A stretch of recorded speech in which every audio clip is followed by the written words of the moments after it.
Hello everyone and welcome back to the Horror Hut. Before you drift off, I thought it would be a nice idea if you can leave a comment to let me know where you are listening from.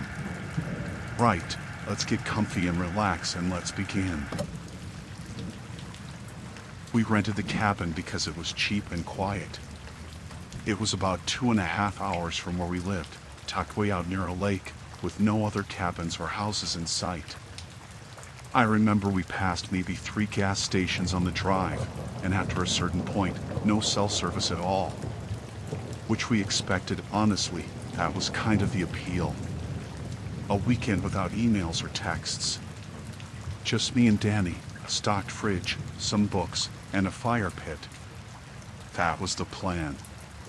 It wasn't a sketchy place or anything. The pictures online looked nice, rustic but not run down.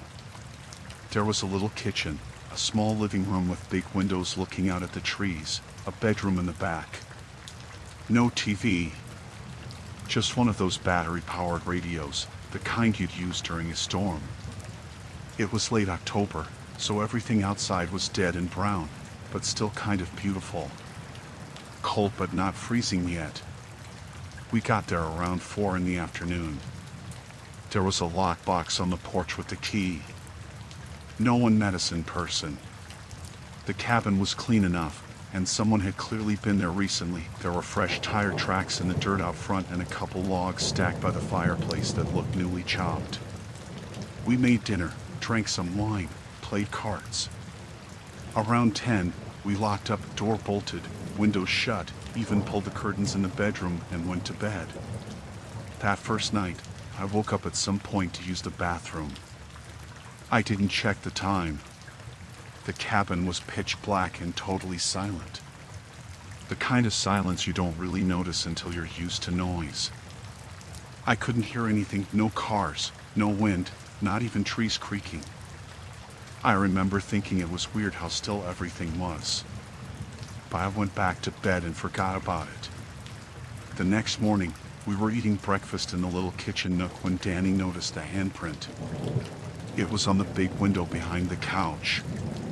At first she thought it was on the outside, just kind of smudged against the glass, but when we got closer, we saw it was on the inside. It wasn't like a clean handprint either. It looked greasy. Like someone with dirty hands had pressed their palm and fingers flat against the glass and dragged them slightly to the left. You could see streaks in the oil. We just stood there staring at it for a second. We hadn't been in the living room that morning. We barely used that window at all the night before. And we definitely didn't touch it. I even checked, held up my hand to compare. It didn't match either of us. We both laughed it off at first. I said maybe we missed it last night, though I didn't really believe that. Danny thought maybe it was from the cleaners, whoever prepped the cabin before us. But it was so clear, fresh, not dusty or faded at all. That's when I started thinking about how quiet it had been the night before. No bugs, no wind, nothing. I tried to brush it off again, but I started feeling this weird, crawling pressure in the back of my neck. Like something about the situation didn't fit. We decided to go for a walk down by the lake to shake it off. There was a trail behind the cabin that led down the hill. Still no cell service, of course. We didn't see anyone else, not on the road, not on the trail. But we did hear this crack about 15 minutes into the walk. Like a big branch snapping. Danny jumped. I turned around and looked behind us, but there was nothing. No movement. Could have been an animal, sure. But everything went quiet right after that. No birds. Not even wind in the trees. We walked faster on the way back. That night, we double-checked every window and door. We even stacked a couple chairs in front of the back door, not because we thought it would stop anyone, but more like a signal. Something we'd notice if it got moved. I made a joke about it, trying to make Danny feel better. She didn't laugh. We left one of the lamps on in the living room when we went to bed, just in case. I woke up again in the middle of the night, but this time it wasn't because I had to pee. There was a sound. It was faint, soft enough that I couldn't tell if I'd imagined it at first. Kind of a dry, clicking sound. Not steady, but spaced out, like someone gently tapping on something. Not with a knuckle. More like a nail. Click, click, click. I held my breath and listened. It was coming from the living room. I sat up, but I didn't get out of bed. Danny was still asleep beside me. I kept listening. The sound stopped. I waited, barely breathing, straining to hear anything. I told myself it was the house settling, or maybe the heater. But the heater wasn't on. It was one of those old wall units, and when it kicked in, it was loud. This wasn't that. This was quiet. Intentional. I stayed there in bed for a long time before I got up. I didn't turn on any lights. I just crept out into the hallway and peeked around the corner. The lamp in the living room was off. I know we left it on. I was sure of it. I stood there, frozen, staring into the dark. I didn't hear anything now. No clicking. No creaking. Just silence. I backed up and went to the kitchen. Opened the drawer and grabbed the biggest knife I could find. Not because I thought I'd need it, I don't know what I was thinking. I went back to bed and kept the knife next to me. Danny never woke up. The next morning, the chairs we'd stacked in front of the back door were still there.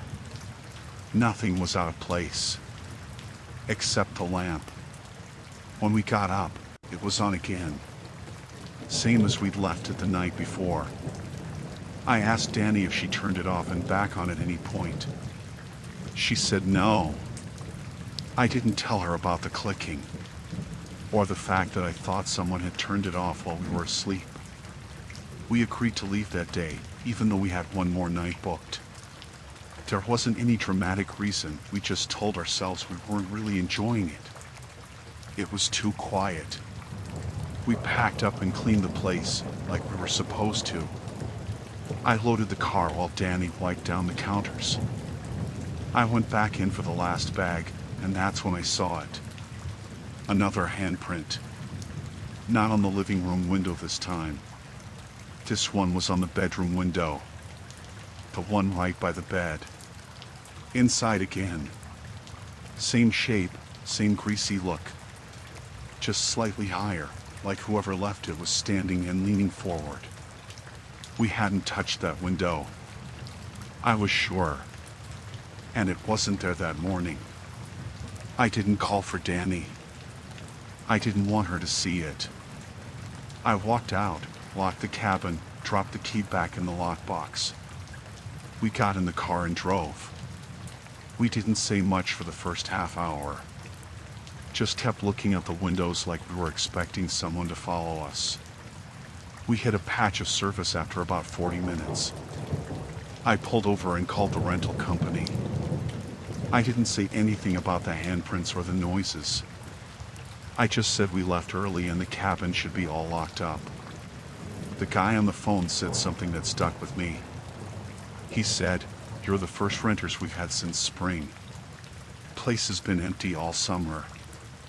I didn't respond right away. I just stared at the dashboard. My hands felt cold, like I'd just come inside from the snow. Danny asked if everything was okay.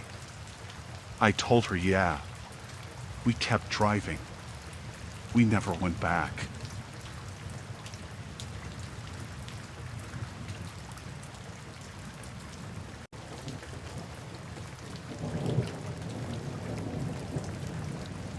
It was supposed to be a 2-day hike. Just me, some lightweight gear, and a stretch of forest I hadn't tried before. Nothing too rugged, some hills, a stream or two, a lot of trees. I'd been solo hiking for years, Not off-grid survival stuff, just long walks with a pack. This trail looped around and spit you back out near where you parked. I figured I'd camp one night and be home by dinner the next day. The forecast said there'd be light rain, maybe some wind. Nothing bad. It started coming down heavier around 4 p.m. I'd been walking most of the day, stopped once for lunch, hadn't seen another person since I left the trailhead that morning. The path was marked, but in some spots it got real thin, overgrown in places. A few times I had to slow down to make sure I was still on it. I wasn't planning to stop yet, but when the rain picked up and the wind started snapping branches above me, I figured I'd start looking for a spot to hunker down early. I wasn't going to set up my tarp and all that. I kept walking, hoping for a patch of level ground, maybe some natural cover. That's when I saw it through a break in the trees, just a little up the slope to my left. A cabin. Old looking, kind of tilted to one side. Not a log cabin, more like planks and tar paper. One little chimney sticking out. No lights, no smoke. I figured maybe it was some old hunting shelter, not on any map. Looked abandoned. I stood there for a bit, debating whether to check it out. I don't usually like messing with stuff like that, just out of respect. But the rain was turning sideways, and I didn't feel like spending the night soaked through. The door was cracked open a little. Not broken, just not latched all the way. I knocked out of habit. No answer. I pushed it open and stepped inside. The place was small. One room. A busted table, a chair, a wood stove that looked like it hadn't been used in years. Smelled like damp wood and old ash. There was a cot along the far wall with a couple of moth-eaten blankets on it. No power, obviously. Just the wind whistling through a few cracks in the walls. I checked the place out real quick. No animals, no trash, no signs of anyone living there. The dust on the floor was undisturbed, except where water was dripping in from a hole near the back. Didn't look like anyone had been there in a long time. I figured I'd stay the night, dry off, and get moving early the next morning. I unrolled my sleeping pad on the cot, changed into dry socks, made some instant noodles with my camp stove. I left the door cracked for ventilation since there wasn't a real window, just a couple slits covered with plastic nailed over the frames. I sat on the floor and ate while listening to the wind. It got dark fast. It was sometime after 9 when I noticed something strange. I was lying on the cot reading with my headlamp, and I kept thinking I was hearing sounds that weren't the wind. Not loud. Just small thumps. Like something brushing up against the outside of the cabin. Maybe a raccoon. But it didn't circle or move. Just a thump every couple minutes. I turned off the headlamp and sat still, listening. My ears rang from the sudden quiet. A few more minutes went by. Then I heard it again. Thump. Closer to the wall where my pack was hanging. I got up and checked the wall. Nothing there. I opened the door and shone my light around outside. The rain had stopped, but the trees were still dripping. I didn't see any movement. No animals, no tracks. Nothing. I went back inside and pushed the door shut all the way this time. Jammed a stick into the latch to hold it closed. Not locked, but enough to give me a warning if it opened again. I lay back down but left the light on. I must have dozed off at some point, because the next thing I remember is waking up cold. The door was open again. Not all the way, just barely, maybe 2 or 3 inches. Just enough to let a sliver of air through. The stick I'd wedged in the latch was lying on the floor. I sat up fast and grabbed my headlamp. My heart was pounding so hard it felt like it was in my throat. I scanned the room. Nothing moved. I called out just a quiet hello. Not even sure why. No response. I stepped to the door, leaned out, light sweeping across the trees. Nothing. No footsteps in the mud, no noise. Just the wet woods and a breeze. I shut the door again. This time I moved the old chair in front of it. It was heavy and made a horrible scraping sound on the floor. But I didn't care. I wasn't going back to sleep anyway. I sat up the rest of the night, back to the wall, knife in my hand, light on. No more noises. No more movement. Just after dawn, I figured I'd pack up and get out before anything else weird happened. I started folding up my pad, and that's when I noticed the little drawer under the table. It had no handle, just a notch. I pulled it open.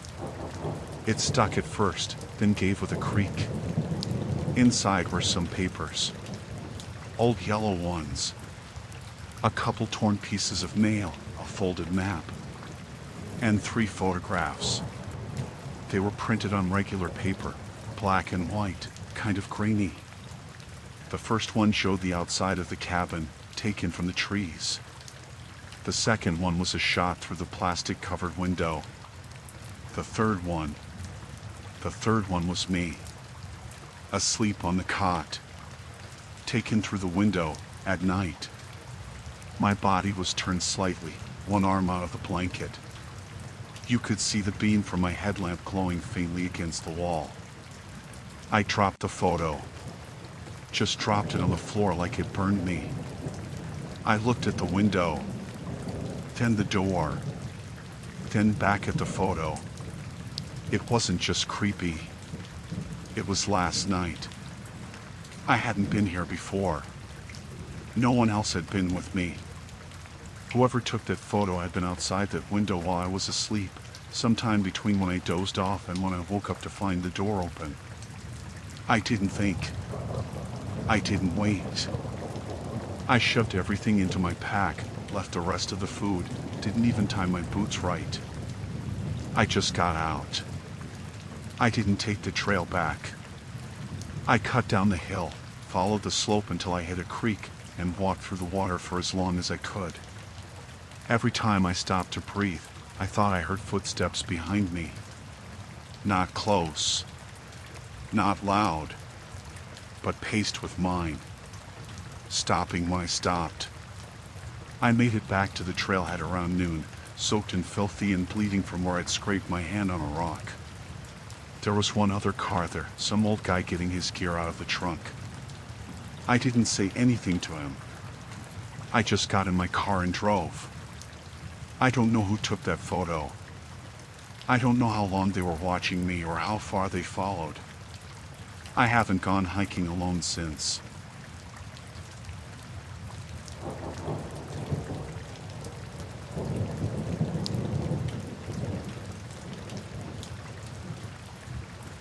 There were 5 of us, me, Chris, Mariah, Nate, and Cassie. We rented a cabin for the weekend to celebrate Nate's birthday. He turned 28, I think. It was one of those last-minute finds on an app, not a fancy Airbnb, just a simple A-frame cabin near a lake about 2 hours from the city. Cheap because it was off-season and way out of the way. It had 2 bedrooms, a loft, a fire pit out back, and no Wi-Fi or service. That was the draw. We figured we'd drink, play cards, maybe go hiking. Just unplug for a couple days. We got there late Friday afternoon in 2 cars, me and Chris in his Subaru, the others in Mariah's Jeep. The sun was already dipping behind the trees when we pulled in. The place looked fine. Kind of plain. A bit run down if I'm honest. Not in a horror movie way, just neglected. There was moss on the roof and a few boards on the porch felt soft when you stepped on them. Inside, it smelled like old wood and stale air, but it wasn't gross or anything. No red flags. We settled in, claimed spots, unpacked. The last bit of light disappeared by the time we got a fire going outside. The first night was normal. We drank, made hot dogs, passed around a Bluetooth speaker until the battery died. When it got too cold, we went inside and played some card game Mariah brought. We all turned in around 1. No drama, no weird vibes. Everyone was in a good mood. I remember waking up once during the night because I had to pee. The bathroom was off the kitchen, and the cabin made a lot of weird creaking noises. I chalked it up to the cold air or the old floorboards. I noticed the light over the sink was on. I didn't remember anyone leaving it on, but I didn't really think twice about it. The next morning, things were off. Chris was already up, sitting on the front steps with a mug of coffee. I walked out and sat next to him. He didn't say anything for a second, then he just goes, "Look at the cars." All 4 tires on both vehicles were slashed. Not popped or flat, slashed. Clean slices, like from a knife. I just stared at them, thinking it had to be a prank or some stupid accident. But Chris shook his head and said he checked. 8 tires. All wrecked. Mariah and Nate came out a minute later, still in pajamas, and we told them. Cassie didn't come out. At first, we figured she was still asleep. She had the upstairs loft to herself. Nate went up to check and came back down saying she wasn't there. Her bag was still up there, her boots by the door, but no sign of her. We searched the cabin. Nothing. Then we checked the trail behind it that led toward the lake. Still nothing. No note, no text. Of course, we had no signal. Everyone tried their phones anyway, even though we knew it was pointless. Her phone was gone, though. That was the one thing missing. That's when things started feeling real. Not horror movie panic, just confusion. That weird, quiet kind that makes you feel like you're not really awake. Cassie wasn't the type to go off on her own without saying anything, especially not without shoes or a jacket. The air was cold enough to see her breath. We thought maybe she was trying to get signal, maybe she hiked up the road. So me and Chris started walking that way. We passed trees, empty ditches, no houses or cars for miles. The road twisted uphill, and we followed it for maybe 20 minutes, calling her name now and then. No answer. No footprints on the dirt shoulder except ours. We came back. Still no Cassie. Mariah was pacing by the fire pit. Nate was inside, flipping through drawers, I guess looking for anything helpful. When I asked what he was doing, he said, "What if someone came through in the night? What if they messed with the cars?"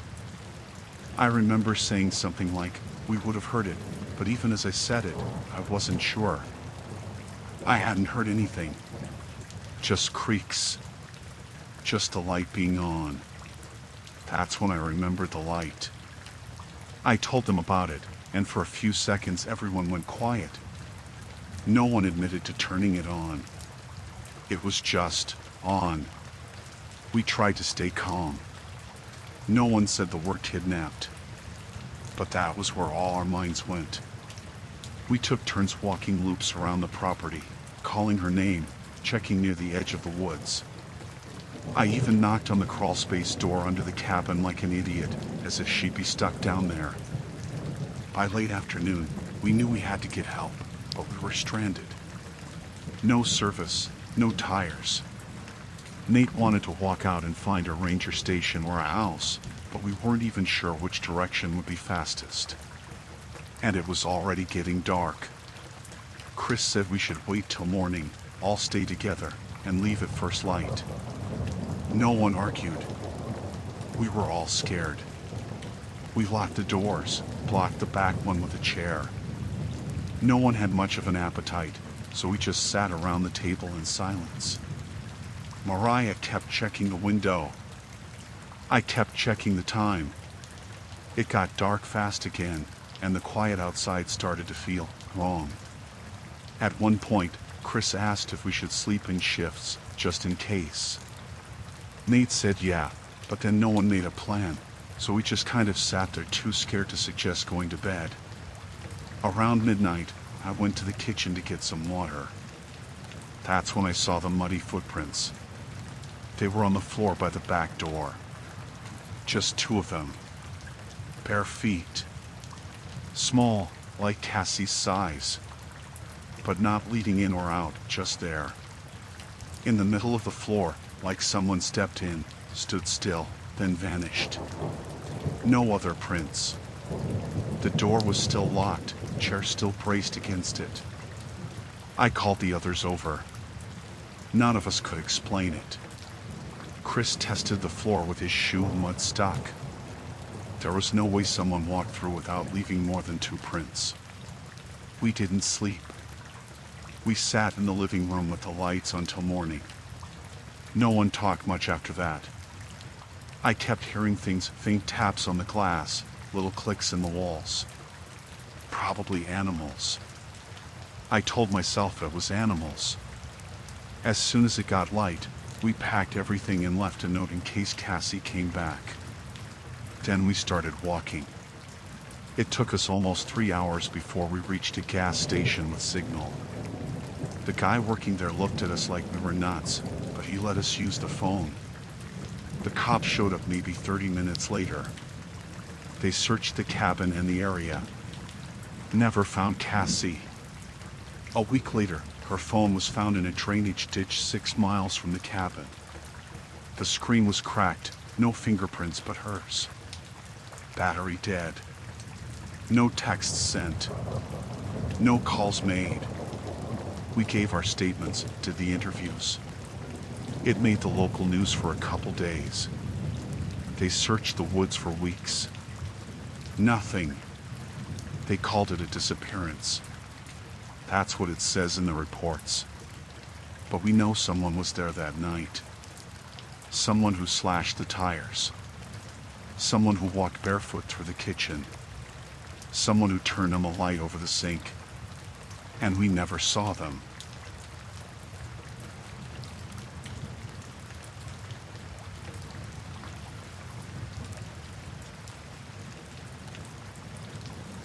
My sister Becca and I inherited the cabin from our uncle when he passed. We weren't close with him, Dad's older brother, kind of a loner. He didn't come around much. The place had been in the family for decades, way up north in the woods near the Canadian border. Remote, no neighbors, no internet. Just a cabin and a dirt road off the highway you could miss if you blinked. We only went up because it felt wrong to just sell it without at least seeing what was there. Becca's idea, not mine. I didn't want to drive 6 hours into the woods for some moldy shack, but I owed her. She handled all the estate stuff after Dad died. She said we could make a weekend out of it. We got there on a Friday around 4. The road turned to gravel about 30 minutes before we arrived, and after that it was just trees and silence. The cabin looked better than I expected. Small, just one floor and a steep roof, but the wood was in good shape. Paint was peeling, yeah, and the porch steps creaked, but nothing felt dangerous or about to collapse. You could tell someone lived there a long time. We unlocked it with the key from the lawyer. It smelled like dust and wood and a little like old coffee. Inside was tidy. No electricity, but there was a gas stove, an old fridge, not working, a couple of lamps. We lit some candles. Becca found a box of matches in a drawer like it had been waiting for us. We made a quick dinner from canned chili and bread. Talked about stupid stuff. The weather. Her job. We laughed about the creepy wallpaper in the bedroom, little faded birds flying in a circle. That night we set up sleeping bags on the floor in the living room. The mattress in the bedroom was so old it crunched when you pressed it. The floor was better.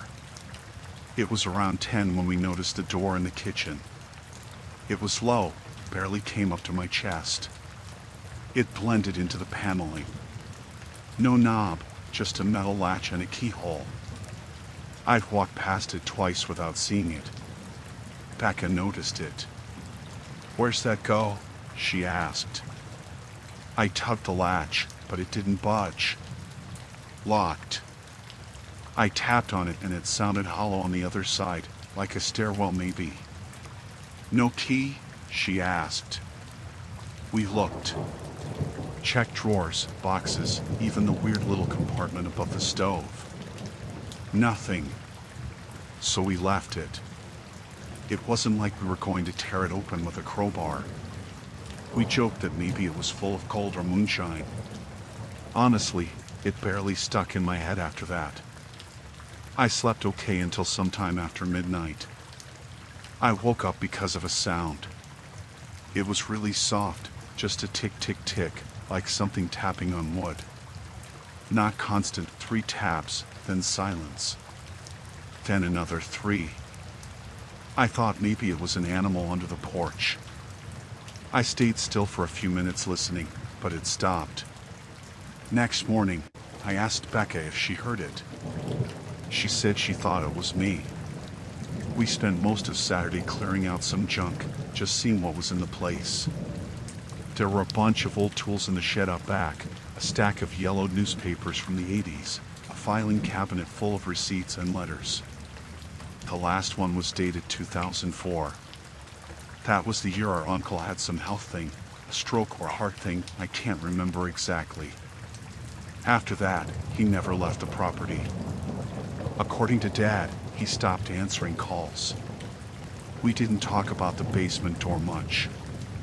Becca mentioned it once in passing, said something like still no key, and I shrugged. It felt like background noise. That night, after we blew up the candles and lay down to sleep, I heard it again. 3 taps. Then nothing. Then again. 3 slow taps, like someone knocking politely. Coming from the kitchen. I sat up. So did Becca. We looked at each other. "That's not an animal," she said. We got up, grabbed the flashlight, and walked to the kitchen. The door was still shut. Locked. We stood there listening. Nothing. She knocked once on the door. Just a single knock. Silence. We waited maybe a full minute. I started to turn away. Then tap, tap, tap. From the other side. I don't remember what we said. I think Becca whispered "holy shit" and backed up. I just stood there. My heart was hammering, but I couldn't move. Then it stopped. We left the flashlight on and went back to the living room. We didn't sleep much. The tapping didn't come back. Next morning, Becca wanted to leave. I didn't argue. I think we were both just done. We packed up quick, didn't eat, didn't clean. We were halfway to the car when she stopped and said, "Wait." She ran back inside and came out a minute later holding a small metal box. She found it behind the woodpile inside, tucked into a hollow spot in the wall. It was wrapped in a dish towel and wedged deep. There was a key inside. It matched the one on the basement door. I told her no. Flat out. "Let's just go." But she was already walking back toward the cabin. I followed because I couldn't let her go down there alone. We unlocked the door. It creaked like a horror movie. The stairs were narrow and steep, with planks without a railing. Smelled like dirt and rust. We went down slow. The flashlight flickered once but held. The basement was just one room. Low ceiling. Concrete floor. A workbench in the back with some tools, a broken chair, and an old mattress propped against the wall. No people. No animals. Nothing. Except on the wall opposite the stairs, there were long scratches in the wood paneling. For lines uneven, like from fingernails or maybe a tool. Underneath them, written in pencil, were the words, "Don't open it again." Becca took a picture with her phone.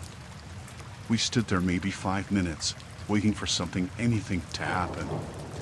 Nothing did. We left. Drove home without talking much. I think she was trying to make sense of it. I wasn't. I just wanted to be done. We didn't tell anyone for a while. It felt dumb trying to explain it. The door, the knocks, the writing. What could you say?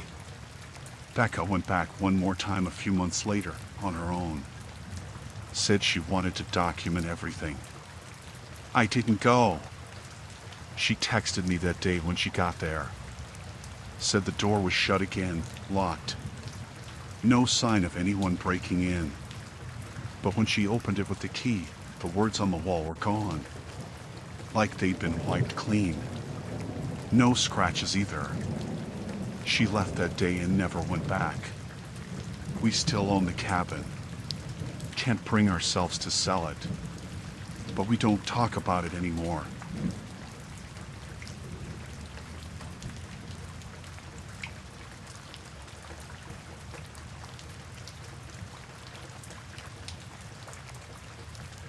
I got to the cabin a little later than I planned. It was this place up in the Adirondacks, middle of nowhere, thick woods on all sides. I'd booked it for a long weekend, just to get out of the city and unplug.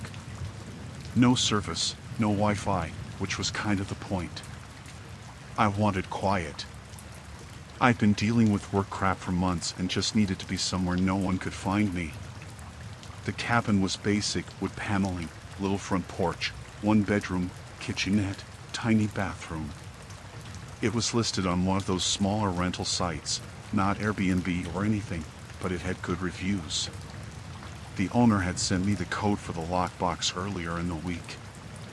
Check-in was supposed to be after 3.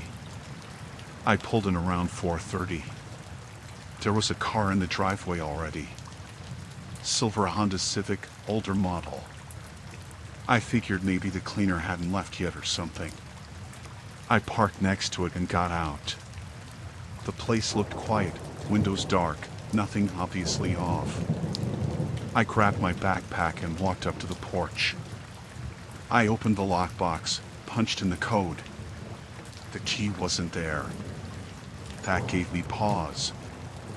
I stood there for a second with the box open in my hand, just kind of confused.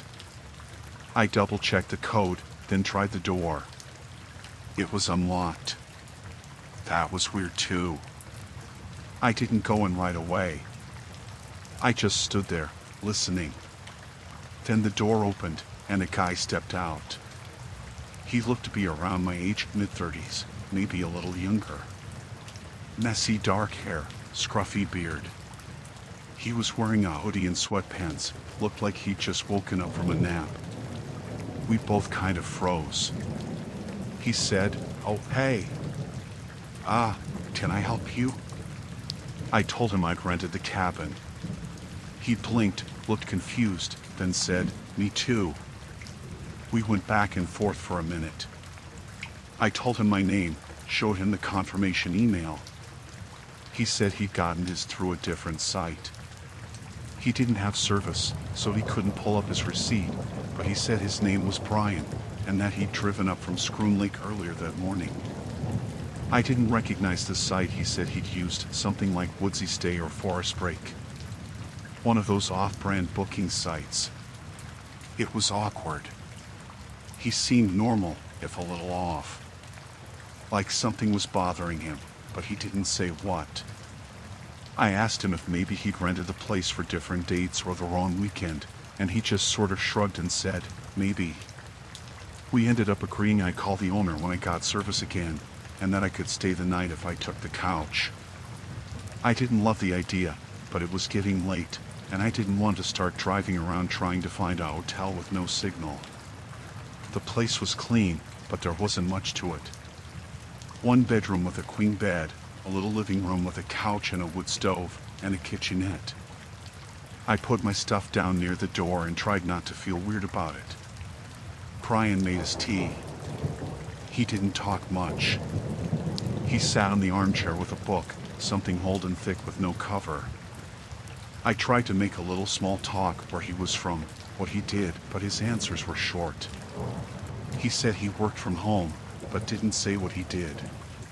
Said he liked hiking. That was about it. At some point, I asked if he'd mind me putting on some music. He just said, "Actually, could we keep it quiet tonight?" Then he smiled, kind of forced, and said, "I've had a headache all day." I didn't press. I just said sure. Around 10 I told him I was gonna crash. The couch was short, but I made it work. I used a hoodie as a pillow. Brian said goodnight and went into the bedroom, closed the door behind him. I lay there for a while listening to the owls creak. No traffic, no wind, just the old wood making little settling noises. At some point I dozed off. I woke up a few hours later. It was pitch black. The kind of dark where you can't see your hand in front of your face. I thought I heard something. At first, I figured it was Brian getting up to use the bathroom or something. But the sound wasn't footsteps. It was more like a soft rummaging. Like someone going through a bag. I sat up a little and reached for my phone to check the time. It wasn't on the charger. I checked the floor. Then the side table. Then my jacket pocket. Nothing. I turned on the flashlight app on my backup phone, the one I keep for emergencies, and started quietly looking around. My backpack was next to the front door where I left it, but the zipper was open. It had definitely been closed before I went to sleep. My wallet wasn't in the front pocket anymore. Neither were my keys. I felt sick. I stood there, barefoot, holding the flashlight and listening. The door to the bedroom was shut. No sound coming from inside. I walked over and knocked, soft at first. Then louder. No answer. I knocked again, called his name. Nothing. I tried the handle. It was locked. There wasn't a lock on the inside of that door when I checked earlier. It was just an old wooden knob with no button or latch. But now it wouldn't turn. I felt this weird wave of panic, not full-blown terror, just that sick rush where your chest tightens and your skin goes cold. I walked back to the living room, checking every drawer and shelf for the cabin key. Gone. I opened the front door. It wasn't locked, so I stepped out onto the porch. His car was still there. Mine wasn't. At first, I thought maybe I was losing it. I walked down the steps barefoot, flashlight shaking a little in my hand, and looked around like maybe I'd parked it further down the drive or something. But it was gone. Just the Civic, parked a little crooked, front wheels turned like it had been pulled in fast. I went back inside. The bedroom door was still shut. I banged on it hard this time. "Brian," I said, "where the hell are my keys?" No answer. I said, louder, "Did you move my stuff?" Nothing. I didn't know what to do. There was no signal, no landline, no neighbors. I opened the kitchen drawer and grabbed the biggest knife I could find, this old serrated bread knife with a chipped handle. I sat on the couch with it and stared at the bedroom door until the sky started to get light outside. He never came out. Around 6, I stepped outside again. The Civic was gone. I didn't hear it start, and I'd been awake the whole time. I searched the house again. The bedroom was still locked. I ended up kicking the door in. It splintered near the latch. I braced myself for, I don't know what, but it was empty. The bed hadn't been slept in. No bags, no shoes, no toothbrush in the bathroom. The window was open a few inches. My wallet was under the bed. No cash, but my cards were still there. My keys were in the wood stove. Not burned, just sitting there on the ash grate, like they'd been placed carefully inside. I left that morning. Walked 5 miles until I found a ranger station off the highway. When I got home, I emailed the rental site. They said the cabin had been pulled from their listings over a year ago, and that they had no record of my booking. The site I used was gone too, just led to an error page. I still don't know who the guy was. He never raised his voice, never threatened me, never touched me, but I've never been more afraid of another person in my life.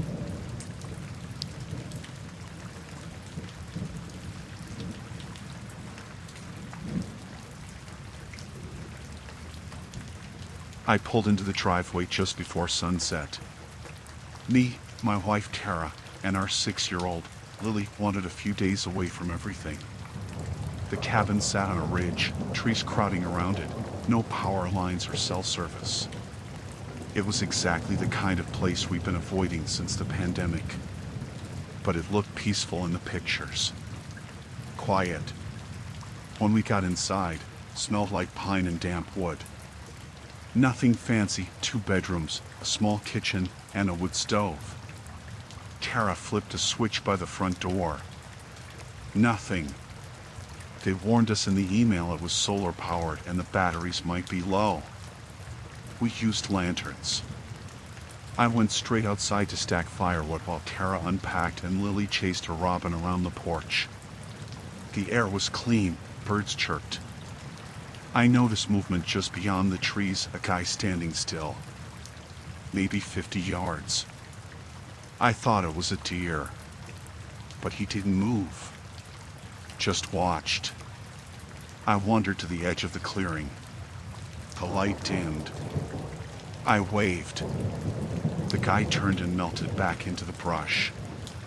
I thought, weird neighbor. I didn't say anything until dinner. We ate soup and bread, all of us a little tense from the drive. Tara asked if we'd see anyone else.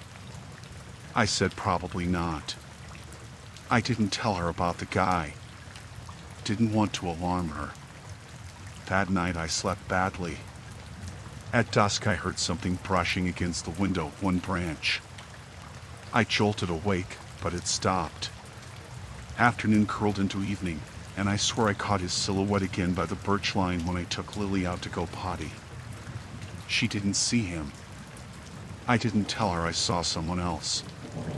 I couldn't explain it. Next day, I tried not to worry. I brought in water from the creek and set up camp chairs by the fire pit. I left my jacket on the back of one chair and walked inside to put Lily to bed. When I came back, the jacket was gone. I looked everywhere. Didn't find it.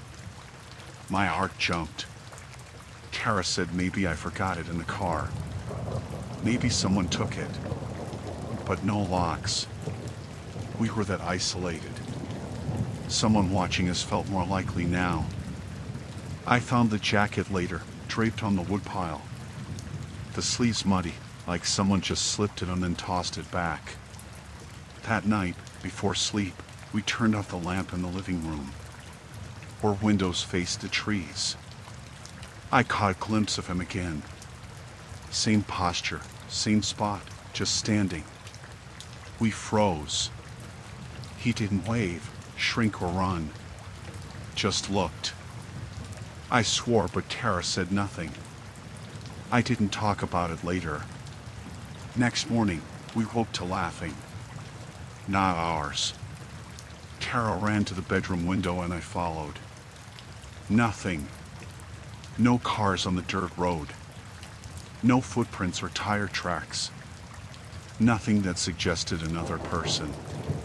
Just a quiet place. Tara tried to convince herself it was squirrels with bones or something, not a person. I tested the solar setup. Lights flickered but stayed. Maybe weak batteries.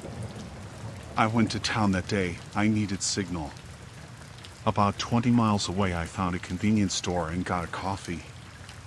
I called work, told them I'd be out of range for a few days. I texted my friend Jeff asking him to check messages if I dropped off grid. He wrote back right away asking if I was okay. I ignored him. By the time I had no signal, I realized Tara would juggle both kit and no power. That grotty feeling in my gut grew. I drove back. When I pulled up, dusk was falling. Lights inside dimmed. I flicked them on just as the power failed, all of it. Solar died or clouds drifted. Tara had Lily in the living room, blankets wrapped. We heard someone walking softly across the clearing. Pine needles crushed a footstep. I flipped a lantern on and peered out. Nothing. Then Lily asked, "Daddy, was that a man outside?" Her voice cracked. We froze. I saw two dark pants, hoodie, just beyond the trees. Too tall to be me. He stayed still, watching. I knelt down. "It's okay, baby," I said, but I felt hollow. That guy had shown up when lights died. He came close, I thought. We never saw his face. Tara and I looked at each other. I said, "We're leaving." She nodded. We packed with speed we didn't know we had. I grabbed flashlights, some food, the keys. Tara picked up Lily. Another footstep in the clearing, in the dirt near the porch. Crunch. She froze. I looked. The guy was gone. We piled into the car. I locked the doors. The heater roared because there was fuel in the tank. I drove off before a second thought. That night, in a motel room, we watched bad TV until early. Next morning, I drove back with a cop. He walked around the cabin.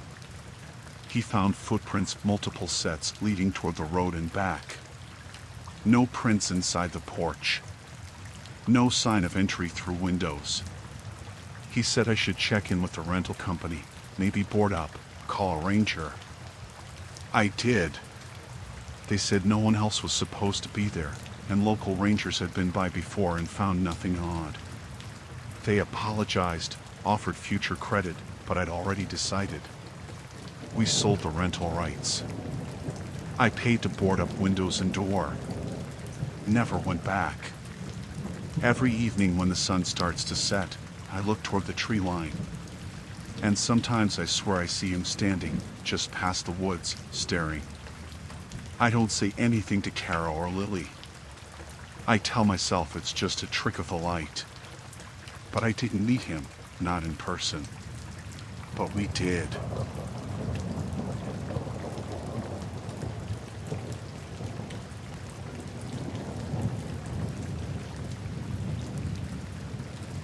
I drove up the gravel road around lunchtime, me and my partner, Jen, renting this cabin near Alpine State Park for the weekend. We were excited to get away from the noise, cook over a wood stove, go hiking. No cell service past the ranger's gate, and that was fine. We both needed a break. We pulled into the small clearing by the cabin. It was quiet, just wind in the pines, no cars, no people. I flicked the engine off and we unloaded. Jen found a note tucked under the windshield, just said, "Safety check done. Enjoy your stay. P.S." No official header, no date. I pictured some park staff poking around. We went inside, poked around, started building a fire pit. The place was spotless, smelled like fresh paint and pine. I didn't think much of the note. It didn't worry me. Jen thought maybe they looked for fire hazards. It was fine. Later, around 3, we were fetching more wood when a woman showed up down the drive. Not walking, driving. White Dodge minivan, pulled up quietly, engine off. She waved, clipboard in hand. She looked official, khakis and polo with a small green patch on the sleeve, like a park badge. "Hi. I'm from Alpine State Park," she said. Doing safety checks today. Just checking alarms, exits, lock boxes. Name on reservation? I told her our names. She scribbled on the clipboard something illegible. I asked when she got in. She said she'd been at the ranger station since 9, then came out mid-morning, stopped at 2 cabins today. Ours was next. She asked smart questions when we'd arrive. How many people? She tested the smoke alarm, turned a couple of lights on, tested the door latch, jiggled the deadbolt.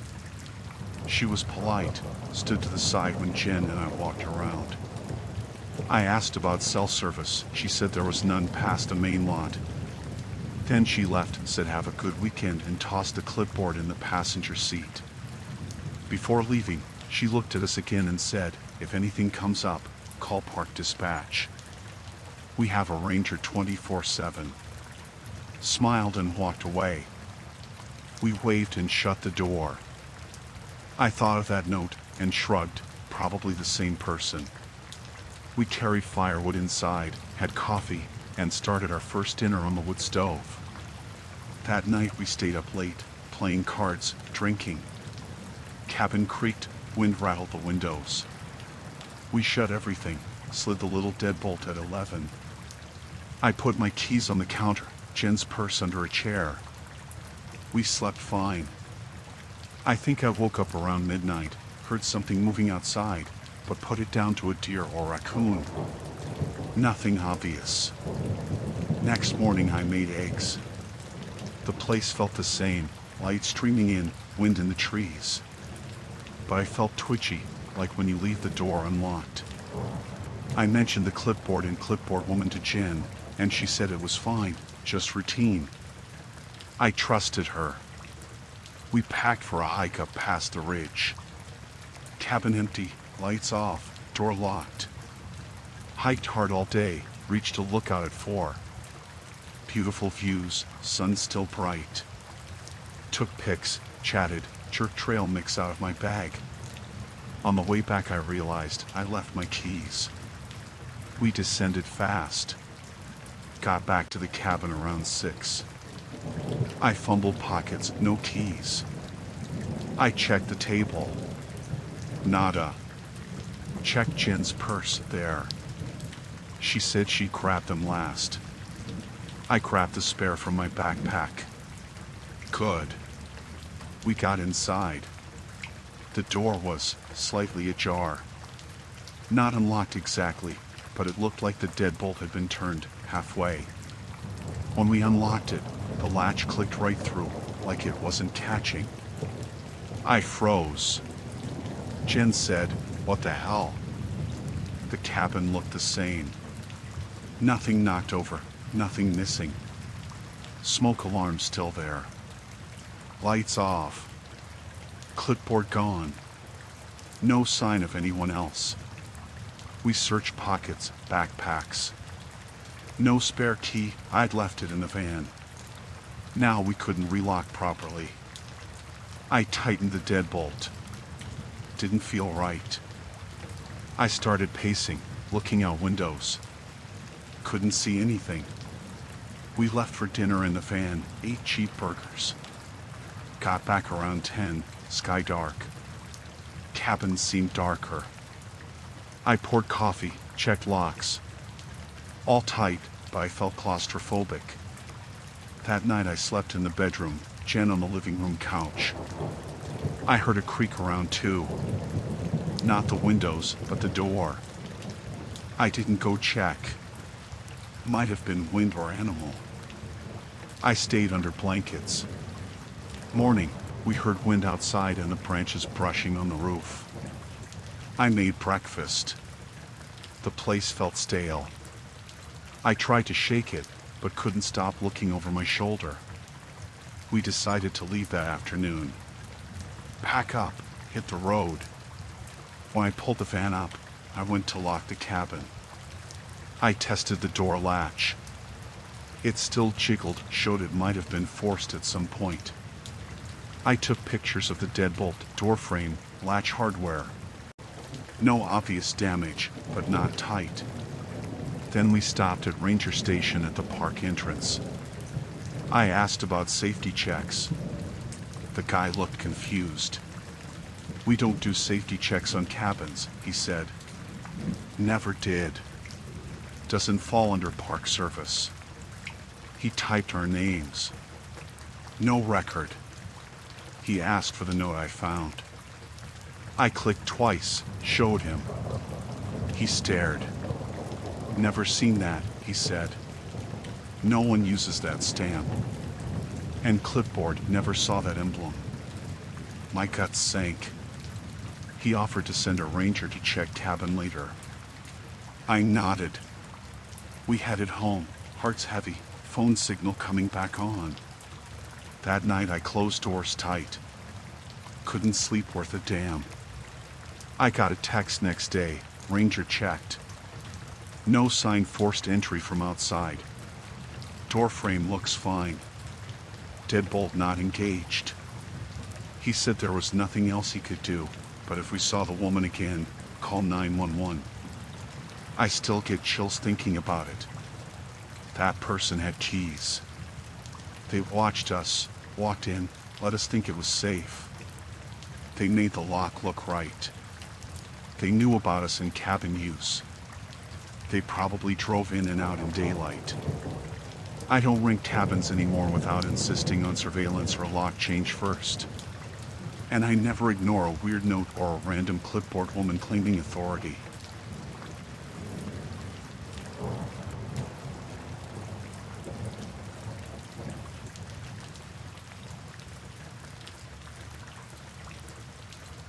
I remember the morning we found the cabin like it was no big deal at first. Me and two friends, Jenna and Marcus, were hiking this ridge trail in the Cascades, aiming for a summit nobody talked about because it wasn't famous. We ran low on water by mid-afternoon, and our phones lost signal somewhere past the switchbacks. I thought we'd hit a boreal lake everyone raved about, but the trail just kept climbing.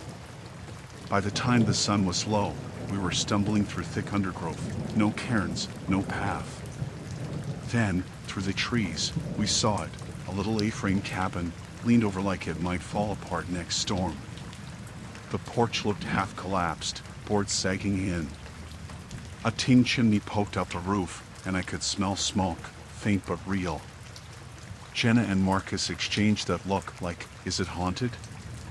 But we needed water more than we needed thrills. We stepped up and rapped on the door. No answer. Door was unlocked. I pushed it, and it creaked open. Inside was odd.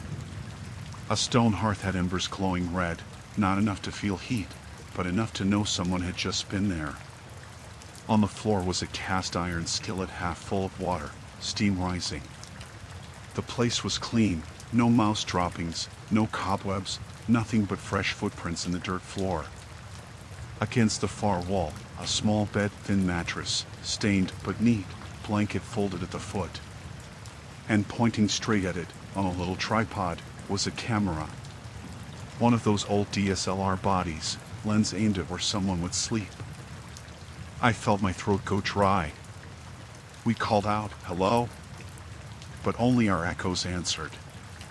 Jenna crept over to the hearth, poked at the coals with a stick. Smoke curled up. Marcus circled the bed, checked the camera, battery attached, lens cap off, SD card slot empty but not gaping, like someone had pulled it out in a hurry. "Weird," he said. I pointed camera at the bed. I shrugged and took off my pack, fishing out my water bladder. The hose line stopped. I shook it empty. Jenna had the same story. We were dry. I whispered, "Find water, then bail." But the log bench by the stove looked like it had been carved by hand, smooth, comfortable. I sank down, eyes flicking to the front window. The glass was dusty on one side, clean on the inside, and through it, I saw our tracks, fresh sole prints in the soft earth. Whoever built this cabin was paying attention. We spent 10 minutes shouting for whoever might be out there, but the woods were silent. No wind, no birds, nothing. Every time I stepped toward the door, I heard it tick beneath the floorboards, like wood settling, but too rhythmic. Tick, tick, tick. I couldn't tell if it was inside or out. Jenna found a well pump in the back corner, a hand pump sticking out of the floor. We pried it loose. Marcus pulled the handle. Russ squeaked, then nothing. He yanked harder. Water spurted, rusty. We splashed it into bottles, gulped it down. Felt like salvation. Then Jenna crouched by the hearth and sniffed. "Smells like burnt meat," she said. I tasted the air, smoky, metallic. Not just wood fire. I edged over, poked at the skillet. There was something congealed in the bottom, dark red, like dried blood. My stomach churned. I stood up so fast I hit my head on the low ceiling beam. "Let's go," I said, voice low. I grabbed my pack. Marcus dropped his half-full bottle and it shattered, glass tinkling. Jenna's eyes were wide. We filed for the door. That tick-tick sound got louder, echoing under the floor. As we turned the knob, I noticed the latch plate was twisted, like someone had pried it and then bent it back. The door felt loose in the frame. I yanked it open, and a snap of wind hit us. Outside was that same silent forest, but I felt watched. I heard a crack behind me, tiny, like a twig underfoot, but when I looked, nothing moved. We hiked out single file without talking. My heart pounded so loud I thought the woods would hear it. Every few steps, one of us would glance back, half expecting to see someone creeping along in the shadow. It got darker. We lost the ridge trail and ended up bushwhacking downhill, tearing sleeves on thorns, losing boots in mud. By the time we hit a fire road, the sun was gone. We stumbled toward where we thought the trailhead might be. Then we saw headlights, 2 cars parked at a gate, Ranger trucks. I waved my arms. They rolled down a window and yelled, "Lost." I told them about the cabin. They frowned. "Which cabin?" one ranger asked. I gave the coordinates from my GPS watch. He looked at his partner and said, "No structure here. Just a clearing that burned in 17. Nothing rebuilt." I showed him a picture on my phone, the A-frame roof, the chimney, the windows. He said, "That's private land." The other ranger chimed in, "You might have crossed a boundary." While collapse for a private owner is a trespass. "We'll drive you back officially." We rode out in the back of the truck, Jenna white as a sheet, Marcus quiet, me staring out at dark trees. When we reached the gate, he said, "Don't come back." Later, at the station, I downloaded the photos. The last one was of the bed, empty. I swiped back through, the camera on the tripod, the sticks of wood, the broken skillet. No sign of the tripod's owner. No prints near the camera. And on one photo, I froze. In the reflection of the window behind the bed, something moved, a flash of a boot stepping into frame at the edge. I zoomed in. You can see it clear, heavy tread, like work boots, coming in from the right. I didn't sleep well that night. Every crack of the heater, every creak in the wall sounded like the tick-tick under the cabin floor. I kept the photo on loop. The next morning, I called a friend with a 4x4 and went back to the forest edge, but the private property sign was gone. Just trees and broken ferns. No trace of any road leading in. I left a corner of my photo printed at the station in case someone else showed up missing. They never did. I moved on, but sometimes I still wake up thinking I hear wood settling under my own floorboards, tick, tick, tick. And I check the window's reflection, half expecting to see a tripod lens aimed right at me.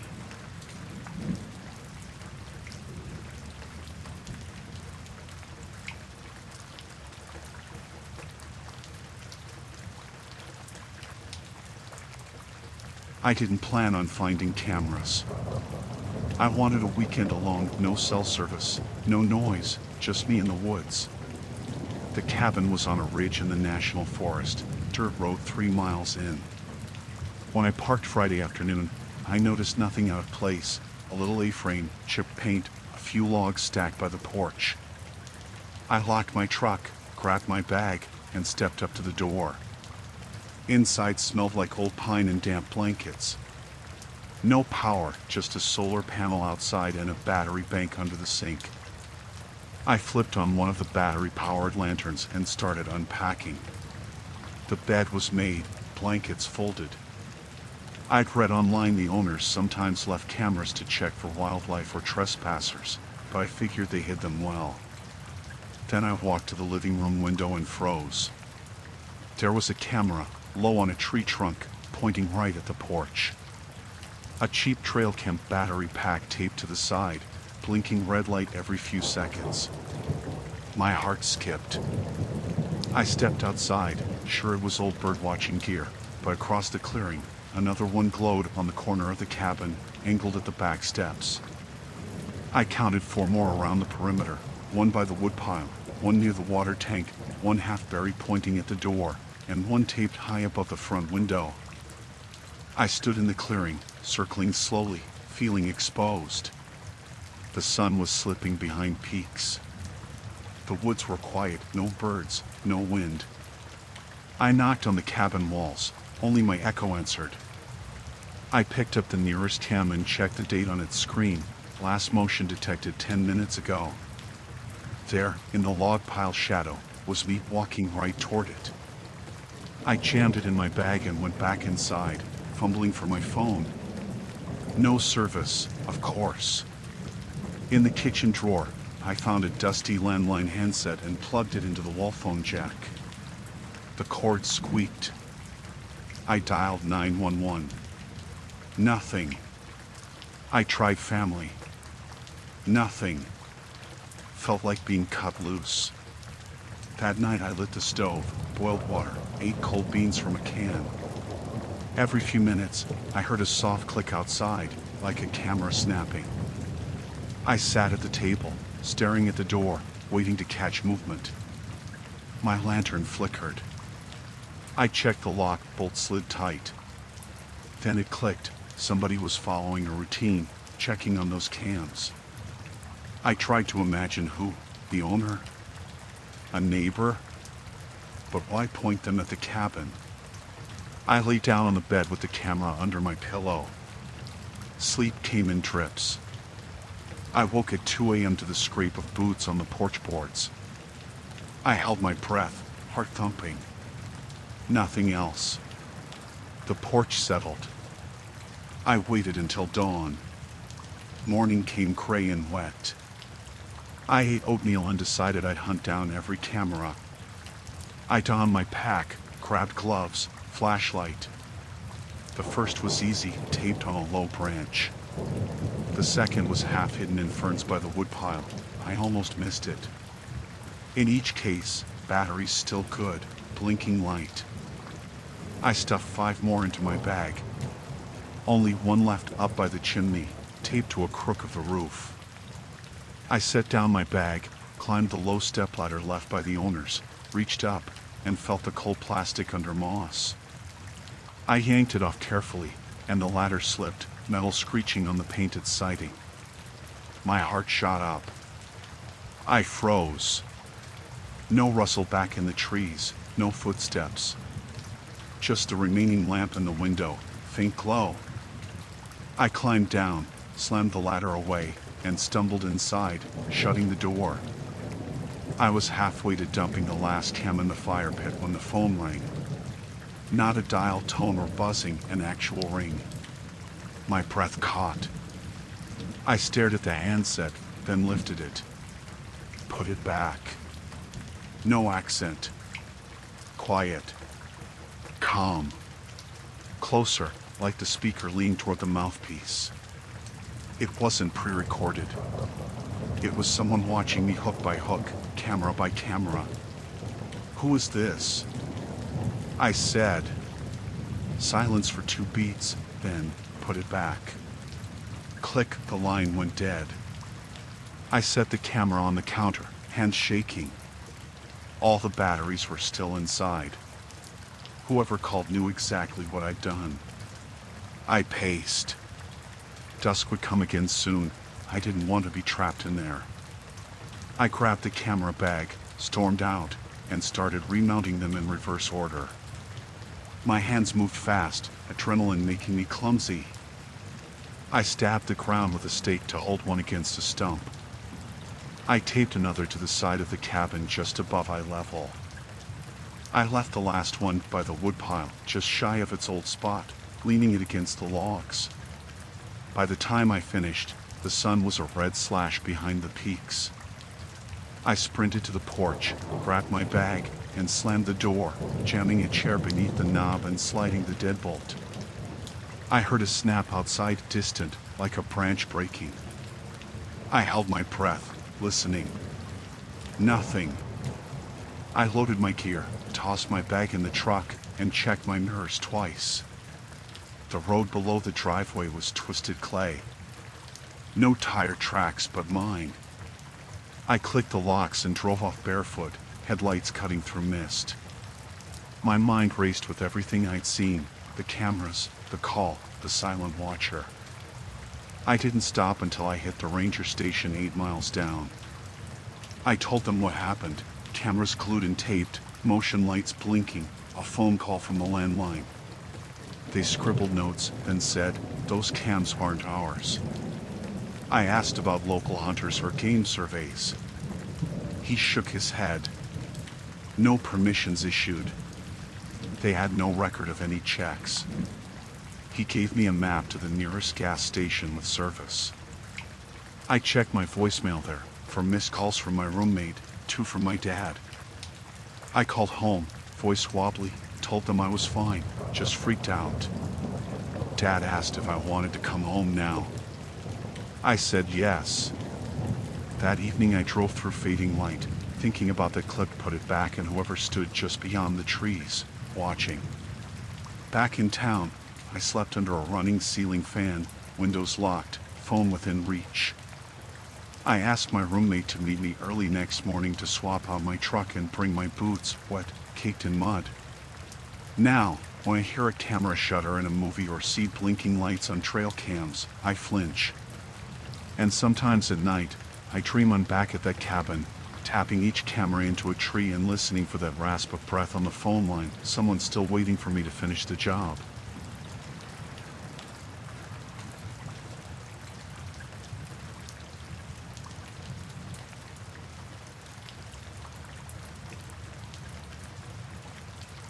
I hadn't planned to find a cabin. I was solo hiking a section of the Crestback Trail that wasn't in most guidebooks, just a faint footpath through old-growth pines. My map ended in a blank white spot labeled wilderness. I thought I'd follow game trails, loop back at dusk. It was late July, sun still high when I left the trailhead at 9, and I figured I'd be back before dark. By midday the path had all but vanished.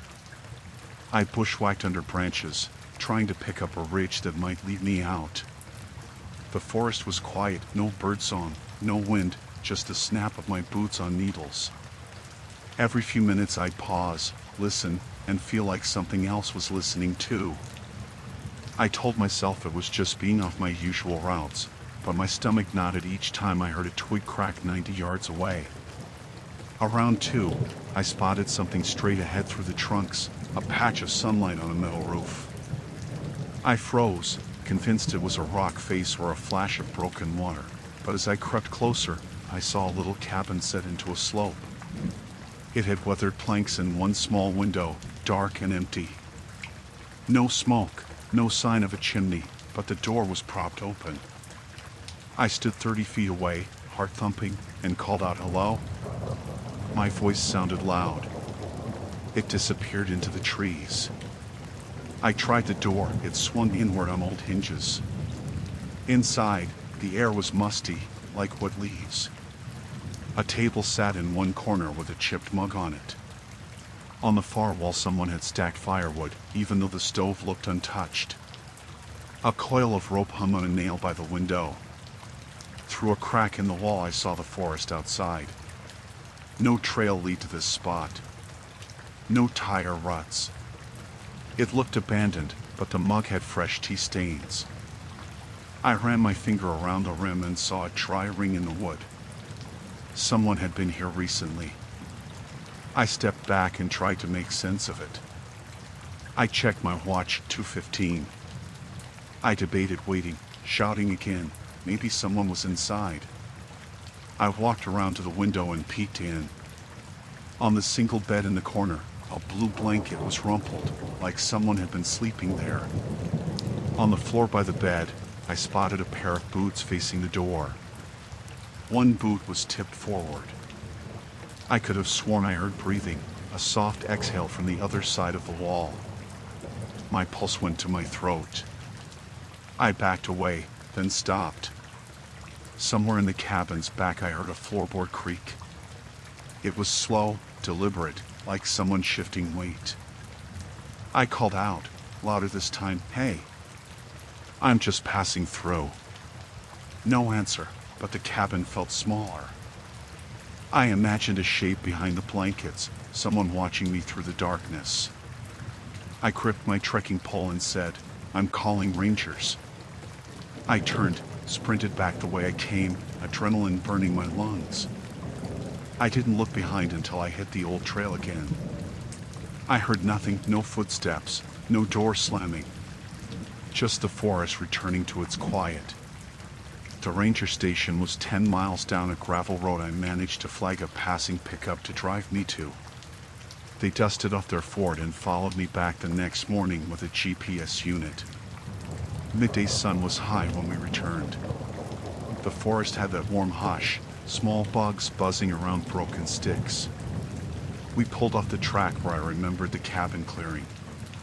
There was a shallow depression in the ground, nothing more than a hollow, maybe from an old root system. No foundation stones, no planks, no metal roof. Just leaf litter and ferns. I pointed to gray soil patches where I'd stomped in. The rangers waded through. They found no nails, no bottle caps, nothing that couldn't have been there before. I led them uphill, trying to find any stump that matched where the door had been. We circled, shining lights into hollows, checking every old root. Nothing looked disturbed. One ranger tapped his boot on the soil. "Maybe it collapsed," he said. But I walked the circumference of the clearing and saw no boards, no broken beams, just solid ground. I tried to explain about the mug, the boots, the stove. How the air had been stale inside. How the blanket by the window had a crease like someone leaned against it. How I heard breathing and footsteps. They nodded, polite, but silent. One ranger offered to hike me out to the main trail and promised to check back with aerial photos. I climbed into the truck and watched the dust settle behind us. I kept squinting at the ferns, expecting to see a board or a flash of metal. Back at my truck, I sat on the tailgate, rubbing my arms. My legs still trembled. My mind replayed the cabin, the way the door swung, the way the mug balanced on the table, the faint breath. I kicked the gravel, hardened like it never held a foundation. I called my sister on speakerphone as I drove toward the highway. She asked if I'd been safe. I said yeah, just tired. I didn't mention the cabin. I'd spent the rest of the day hiking new, clearly marked trails farther from that spot. Weeks later, I looked at my photos on the computer. There was one I took just before I ran, shot through the window frame into the gloom. In the far corner, I could make out something dark by the wall, like a shadow thicker than any tree silhouette, something crouched. I zoomed in. It wasn't a trick of light. It had edges, someone's arm, maybe, draped over the bedpost. I deleted the image. I've never gone back to that section of the forest. Every time I'm in the Cascades now, I stick to well-trodden paths, mile markers, signs. I don't talk about the cabin to friends. But sometimes I lie awake thinking about that hidden clearing, the taste of stale air, the weight of watching eyes. I wonder if someone built the cabin just for that purpose, to vanish inside and watch whoever stumbled in, and then tear it down before they noticed.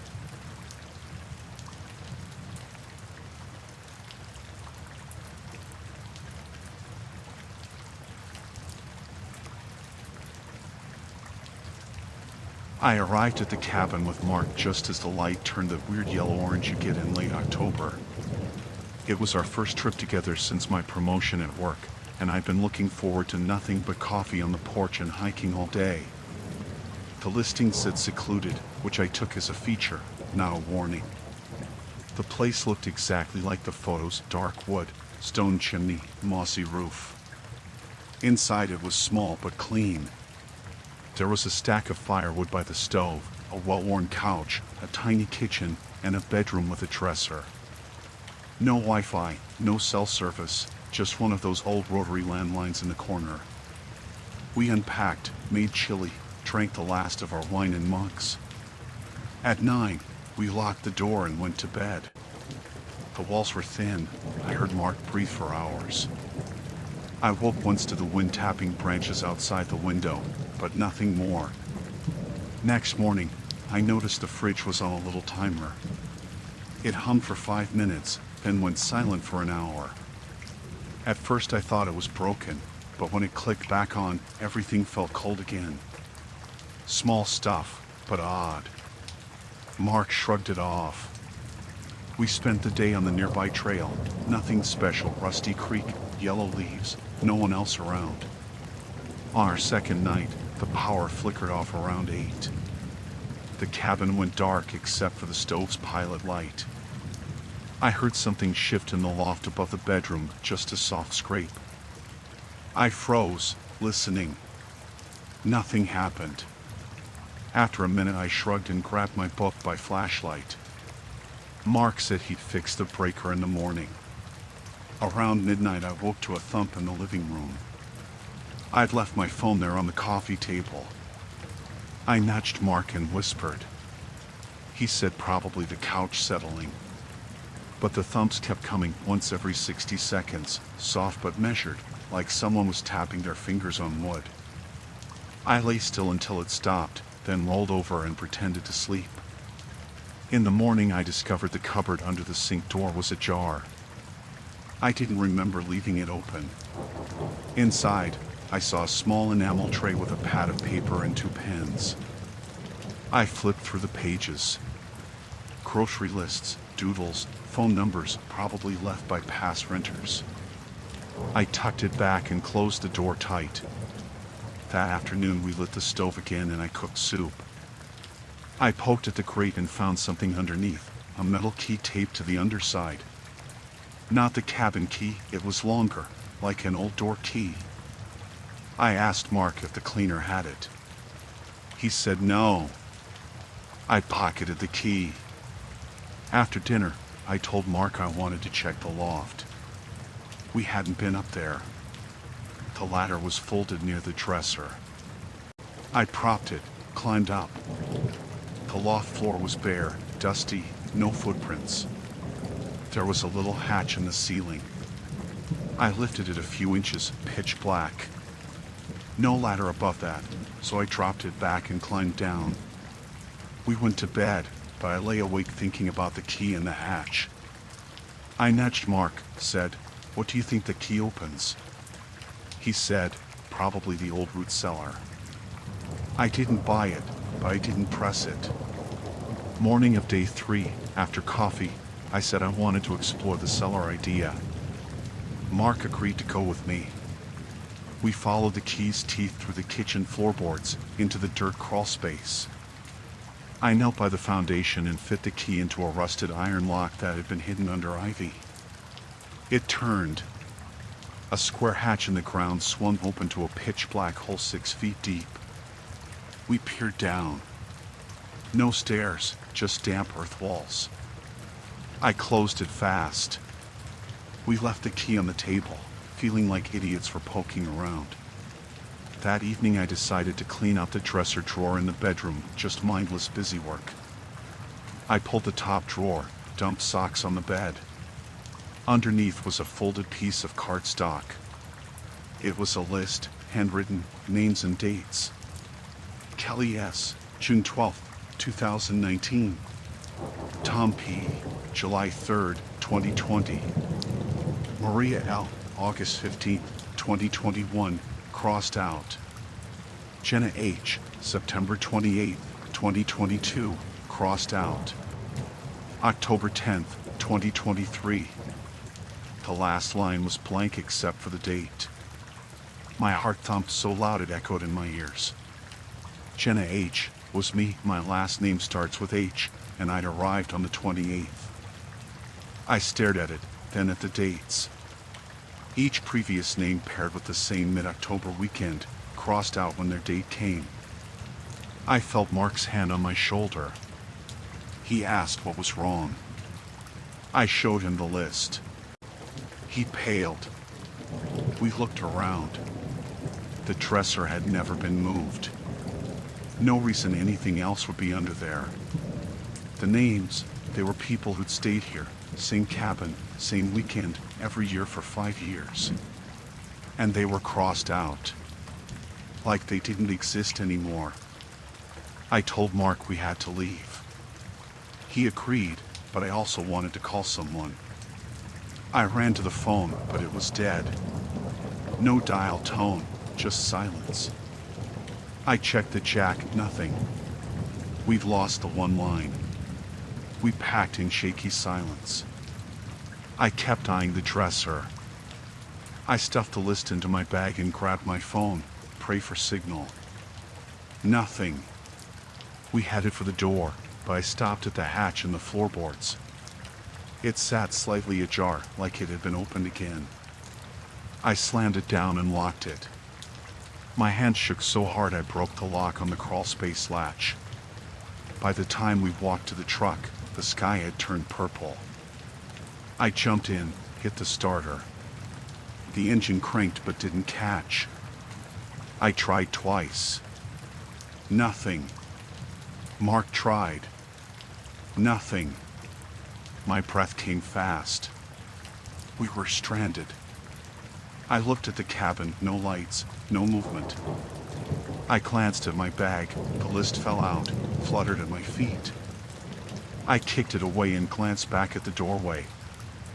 I thought I saw a shape in the window, like someone standing behind the curtain, watching us struggle. I slammed my door and ran around to the passenger side. I grabbed the list and my pack, ran across the clearing and into the woods without looking back. Branches whipped my arms, my lungs burned. I followed the faint path we'd come in on, stumbling toward the highway we knew was 5 miles out. I called 911 when I hit cell service, already breathing hard. I told them I was lost and something wasn't right at the cabin. They sent a dispatcher to pick us up. I stayed near pavement, kept looking over my shoulder. I never saw anyone following. The next morning, I called the rental agency. They said the cabin was built last year and had exactly 2 rentals, ours and one last summer. No list, no prior renters. They offered refunds and checked the landline. They found it was never connected. My dates were the first booking. I never went back. I scrubbed my clothes, threw out my backpack. I changed the locks at home, checked the doors, triple-checked the windows. And sometimes, when I open a drawer, I look to make sure nothing odd is written on a slip of paper I can't explain.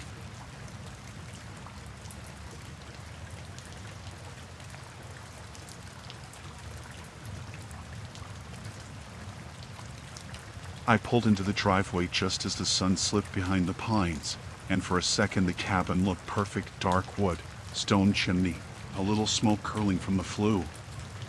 Me and Jenna unloaded our bags.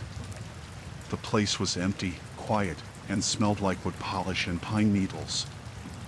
I unlocked the door, flicked on the overhead light, and we stepped inside. At first glance, everything felt normal. But then I noticed the couch was maybe 6 inches farther from the wall than it should have been.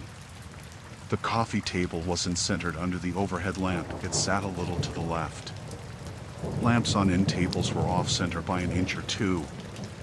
Jenna pointed at the bookshelf. Every row of books was skewed slightly to the right. Weird, but none of it screamed danger, right? I told her I'd straighten it later. She laughed and unpacked. We spent the first night doing nothing special, fried up sausages in the little kitchen, spread out on the couch, and watched downloaded episodes of some sitcom on my laptop. The cabin creaked around us, wind rattled the windows, and we laughed every time we heard a popsicle stick crackling in the wood stove. I locked the door at 10, wedged a chair under the knob, and we both fell asleep on the couch. Next morning, I woke before Jenna. I yawned, stretched, and cracked my eyes on the window. Light was streaming in, but something felt off. I sat up, dropped my feet on the floor, and noticed the coffee table was aligned under the lamp now. Exactly centered. I rubbed my eyes. The couch had been pushed flush against the wall. The lamp on the end table was perfectly placed. Even the bookshelf rows matched from left to right, no longer skewed. I went to the kitchen. The toaster, and I swear I'd left it at the far right of the counter, was now dead center. The sugar jar had moved an inch closer to the wall. I felt my throat close up. Jenna stirred on the couch, blinking at me.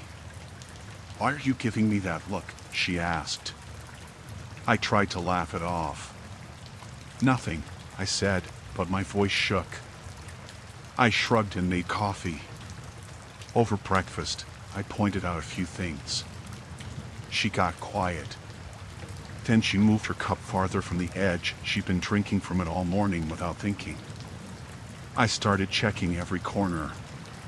It was like overnight someone had come in here and rearranged absolutely everything, but left no fingerprints, no footprints, no sign of entry. The lock on the door was still bolted from the inside, and the window latches were all snapped shut. We agreed it must have been us in a half-sleep, nudging stuff around without noticing. I unbolted the chair and pushed it under the desk. Jenna realigned the bookshelf. It took 20 minutes. We told ourselves it was fine. That afternoon, we went for a hike. The woods nearby felt friendly by comparison. Mossy logs, chipmunks darting in the underbrush, sun filtering down in gold ribbons. Back at the cabin, we sorted firewood and grilled burgers outside. No electricity, just lanterns. We chatted about work, the city, nothing spooky. We went to bed earlier that night, tired. I bolted the door properly and slid chairs up against it. Jenna curled up under a blanket. I put my shoes by the couch.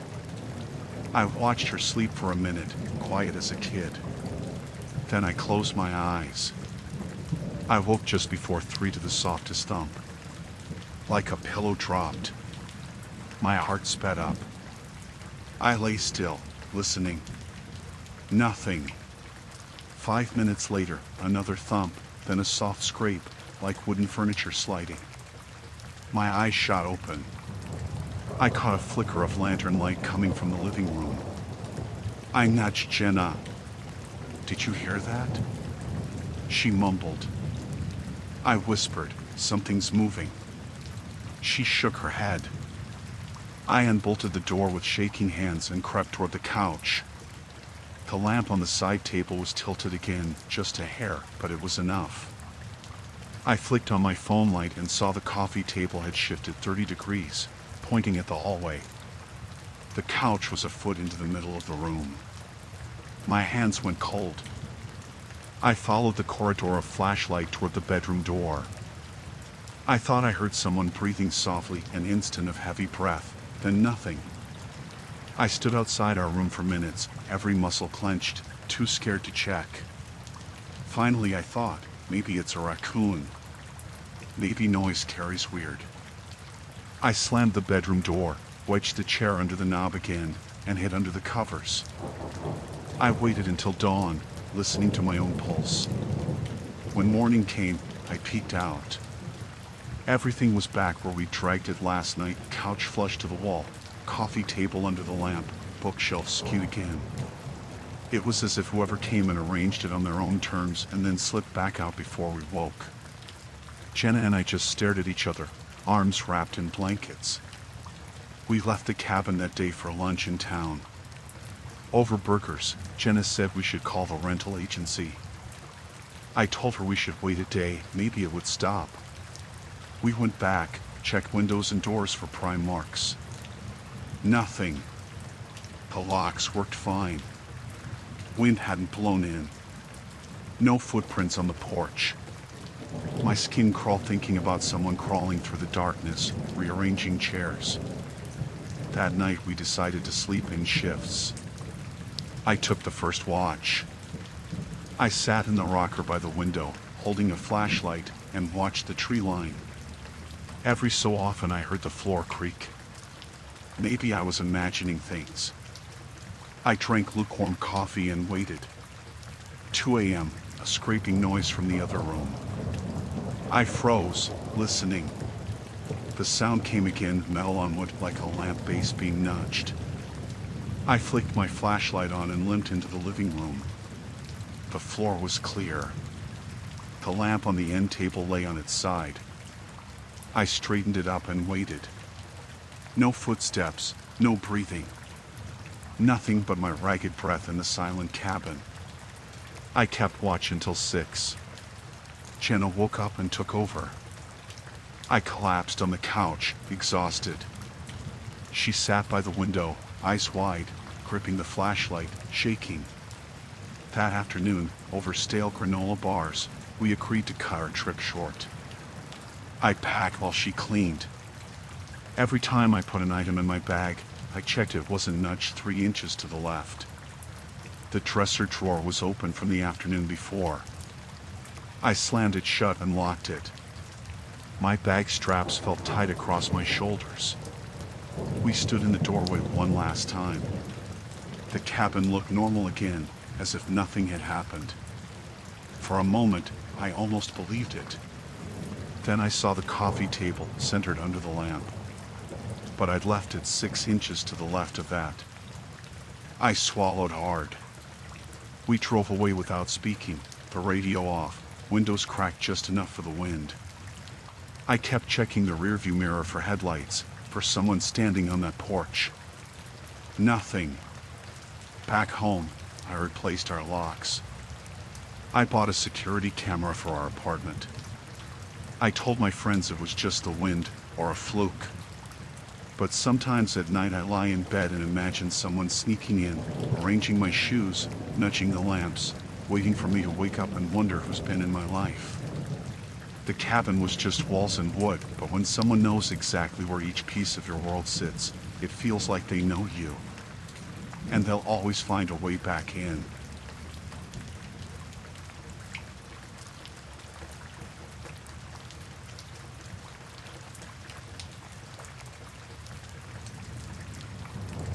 I booked the cabin online because it was cheap and quiet. It sat deep in the woods, 7 miles down a gravel road that cut through pine and birch. No cell service past the main road, the listing said. That was the draw me and Claire needed to get away from work and noise. We drove in Friday afternoon, lights slanting gold through the trees. The cabin looked exactly like the pictures. Dark stained logs, a wraparound porch, stacks of firewood cut neat beside the door. The lockbox code worked. Inside smelled like damp cedar and old blankets. We spent the first evening building a fire, drinking canned beer, playing cards by lantern light. At 10, I bolted the deadbolt, slid the wooden bar across the door, and we crashed in the bedroom. The bed creaked under us. The walls were thin enough to hear the fire crackle. Claire snored in minutes. I stared at the ceiling, listening to the wind tug at the roof. Nothing else. Next morning, I found the little kitchen timer unattended on the counter. I'd set it for eggs, but it was reset to 0. I asked Claire if she'd used it. She shook her head. I shrugged and set it for coffee. Over breakfast, I noticed the porch swing had moved 2 feet closer to the door. I remembered the boards on that side were uneven, so I thought maybe the swing wrapped around on its chains in the breeze. I straightened it anyway. We hiked the loop trail down by the creek. No one else around, just mossy logs and wet rocks. Back at the cabin, every window latch was closed even though we left one cracked. I thought the latch might have clicked shut when I closed the window. I didn't say anything. We cooked dinner and went to bed at 9. At exactly 1:12 a.m. I woke to soft knocking. I rolled over and peeked at the clock on the nightstand. 3 slow knocks on the front door. Knock, pause, knock, pause, knock. I jerked awake and nudged Claire. She blinked at me, groggy. I whispered, "Someone's at the door." She mumbled, "Probably a raccoon." I shook my head and got out of bed, lantern in my hand. Downstairs was quiet except for the knuckles tapping the wood. I slipped off my slippers and crept to the door. Through the peephole, I saw nothing but darkness. I rattled the deadbolt. It stayed locked. I whispered, "Go back to sleep," slipped back upstairs, and wedged a chair under the doorknob. The knocks stopped. I lay awake until dawn, eyes squeezed shut. Morning light felt strange. I checked the latch on the window I'd closed ajar again. I didn't mention it to Claire. At breakfast, my spoon clinked against the bowl so loud I jumped. Claire watched me a moment and said nothing. I tried to laugh it off. Night 2, same drill. At 1:12, 3 knocks. I sat up. Claire was out cold. I rolled out of bed, grabbed my phone for light, and crept down. The knocks came from the front door again. I didn't hear them at the back, steady, deliberate. I pressed my ear against the door. Wind, the wood groaning, and that tapping. I tried the deadbolt. The door didn't budge. I peeked through the window by the lock. No flashlight, no shape. I jiggled the bolt just to hear it click. The knocks stopped. I went back to bed and pulled the covers up over my head. Next morning, I noticed the firewood stack was missing 2 logs. I remembered exactly where we left the pile by the porch. We hadn't touched it. I asked Claire if she'd moved logs to feed the stove. She said no. I shrugged and leaned a couple logs back, stomping mud off my boots to keep the floor clean. That day, I paced the living room, checking the locks and windows. I tried to distract myself with cleaning dishes, sweeping floorboards, adjusting pictures on the walls. Nothing felt right. I kept glancing at the door, hearing phantom knocks. I knew it was real. My gut pinched every time I thought of it. That night, I didn't lock the deadbolt. I wanted to see if someone would try the knob. At 1:12 a.m. the 3 knocks came again. I held my breath. The knob rattled once light, like a quick twist, but the door stayed. I flicked on the lantern. Nothing outside. My heart pounded so loud I could barely hear the wind. Then I heard soft footsteps on the porch boards, walking in rhythm with my pulse. Creak, creak, creak. It stopped. I stayed by the door for 5 minutes, shaking. I didn't check bolts or use the chair. I just crept back to bed and hugged Claire until the sky turned gray. Morning brought a new terror. The bedroom window was wide open, and the latch on the inside was snapped. That window faced the woods, 20 feet off the ground. I don't know how anyone could have reached it without a ladder. I woke Claire. She sat up, pale, and we stared at each other. I said we were leaving. She asked about our phones. Mine had no bars. Hers showed 1 bar. She dialed her sister, voice trembling. No answer. We kept trying. No one. We packed frantically, stuffing clothes into bags, piling into the truck. I tested the doorknob, it clicked freely. I turned the key in the lockbox twice to jam the bolt. We sat inside for another hour until the sun was high. I called 911 on Claire's phone. They asked where we were. GPS showed us on map they recognized a state forest, legal to camp and rent. They dispatched a ranger to check the cabin. We drove away slowly, eyes on the rearview mirror. Back on paved road, I saw a sheriff's deputy pull onto the dirt driveway behind us. We pulled over and waited while he drove up to the cabin. I watched him talking to his radio, walk the porch, flash his light through windows. He didn't find anyone. He called for backup, talked to dispatch. He flagged us down 20 minutes later, told us it was clear, but they found boot prints in damp soil, circling the cabin, then heading back into the woods. No footprints on the porch. No prints inside. No sign of damage. He asked if we wanted to press charges. I shook my head. He said, keep your phones on and call if you see anything else. I nodded and we drove off, both of us silent. That night, we stayed at a motel in town. I lay awake listening to the hum of the air conditioner and the car alarms outside. Every minute past 1:12, I thought I heard a knock on the motel door, felt a presence in the room. I didn't sleep until morning. Now, I still check the locks on my front door at night. I keep my phone charged. When I hear a tap on wood, a branch against my window, a neighbor's dog scratching at the door, I look through the peephole. Because out there, someone was patient enough to knock at the same time for 3 nights, trying to see if the door was unlocked, listening for the bolt to turn. I can't stop thinking that if I'd stayed 1 more minute downstairs, I would have heard them come inside.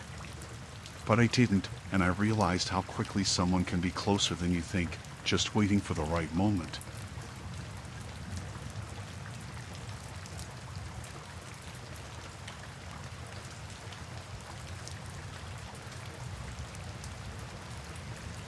I drove up the dirt road around 5, unloaded my stuff, and walked down to the dock. The lake was smooth, the kind of quiet you only get when no one else is around. My rental cabin was 10 yards from the water, hidden in cedars. I'd planned a week alone to write and fish, get away from my phone. I noticed right away there was no cell service pass to turn off exactly what I wanted. That first night, I made chili on the stove, ate by the window, watching the lake turning black. I turned off all the lights around 10 and went to bed. In the pitch dark, I heard water slapping against the dock, slow, steady. I assumed it was wind or a fish. I closed my eyes and slept. Next morning over coffee I sat on the porch and looked across the water. On the far shore, about a quarter-mile away, there was a thin slash of light. It was about 5 feet off the ground, steady, like a lantern set on a stump. I blinked, waited. It stayed. I shrugged, maybe someone camped there. The area was public land. That day, I hiked east of the lake. I passed no campsites, no people. Only deer tracks and a few bird calls. I came back at sunset and the light was still there, glowing as dusk sank in. I jotted it down in my notebook. Campfire? Lantern? Someone watching? I didn't worry. That night, I heard a twig snap outside the cabin at 11:17 exactly. I woke, sat up, waited. Nothing else. The light across the lake was gone. I checked the porch, no footprints in the dirt. I went back to bed. On night 2, I saw the slash of light again, coming on at precisely 9:05. I watched from my rocking chair, lantern at my elbow. It stayed fixed in one spot, even as the trees lost all detail. I half expected to move, but it didn't. After half an hour, it winked out. I wondered if a ranger or a poacher was trespassing. That morning I found a muddy footprint on the front step. Too big for my shoes. It looked fresh. I compared it to my boot, no match. I cleaned it with a stick and rinsed the step. I tried not to think about it, but I kept glancing at the woods behind the cabin. No paths, just underbrush. That afternoon I called the rental owner from town. He said no one was allowed on the Far Shore State Wildlife Preserve. Rangers patrol it, no overnight camping. I told him about the light. He said it must have been someone stalking deer at dusk. I thanked him and hung up. That night, I sat up reading my notes, lantern off, when I heard a slow scrape at the window behind me. I froze. A moment later, there was a soft thud on the roof, like someone dropping a small log. My heart pounded. I flicked on the light and stared at the window. Nothing. I went to the front door locked and peered out. No one. I checked the back, no prints. I slammed the door and didn't sleep till dawn. On day 4, I stayed inside as clouds gathered. I saw the light across the lake again at 8:47, even through the haze. I grabbed binoculars, couldn't make out a figure, just a dim glow. I thought about telling the ranger station, but I didn't want to lose my solitude. Still, I expected to see something in daylight. I hiked down the eastern trail to the lake's edge, but the far bank was steep and scrubby. I didn't see any fire scars or lantern posts. That evening, thunder rolled in. I sat by the stove watching lightning flicker behind clouds. At 9:05, the lantern glow cut through the storm's gloom, bright and clear. My skin crawled. It stayed for 5 minutes, then faded. I stared out the wet window until rain tapped glass. I didn't sleep again. On the 5th night, it rained hard. Water dripped from the eaves in steady streams. I sat in the loft, thinking I'd read until I fell asleep. At 1:12 a.m., I woke to the sound of something heavy sliding against the cabin siding on the far side. I lay frozen, strained to hear anything beyond rain. After a minute, the sliding stopped. I turned over, pulled a blanket up under my chin, and tried to calm my pulse. Rain drowned out all else. I dozed. Morning, the deck was soaked, puddles on each board. No tracks. My boots were inches from the door where I'd left them, still wet. I grabbed coffee and sat outside, staring at the far shore. No light. No movement. That evening I decided I'd leave first thing in the morning. I packed most of my bag and cleaned the cabin. At 8, I flicked off all lights, closed the curtains, and tried to trick my eyes. I checked my watch, 9:04. I sat on the couch in silence. At exactly 9:05 p.m., the slash of light came on. But it was 100 yards from me, not across the lake. I bolted up and stumbled toward the back door. Through the window I saw it, the same lantern glow, bobbing between trees 30 feet from the cabin. I held my breath. It moved closer, toward the side wall. I yanked the door open. Rain spattered the porch. No one there. I shone my phone light into the trees. Nothing but wet trunks and undergrowth. My chest tightened. I wanted to run, but rain made the board slick. I backed inside and slammed the door, locking it twice. I dialed 911 but got only a click. I hit redial, another click. My phone had one bar, but calls wouldn't connect. I texted the owner, someone at my window, need help.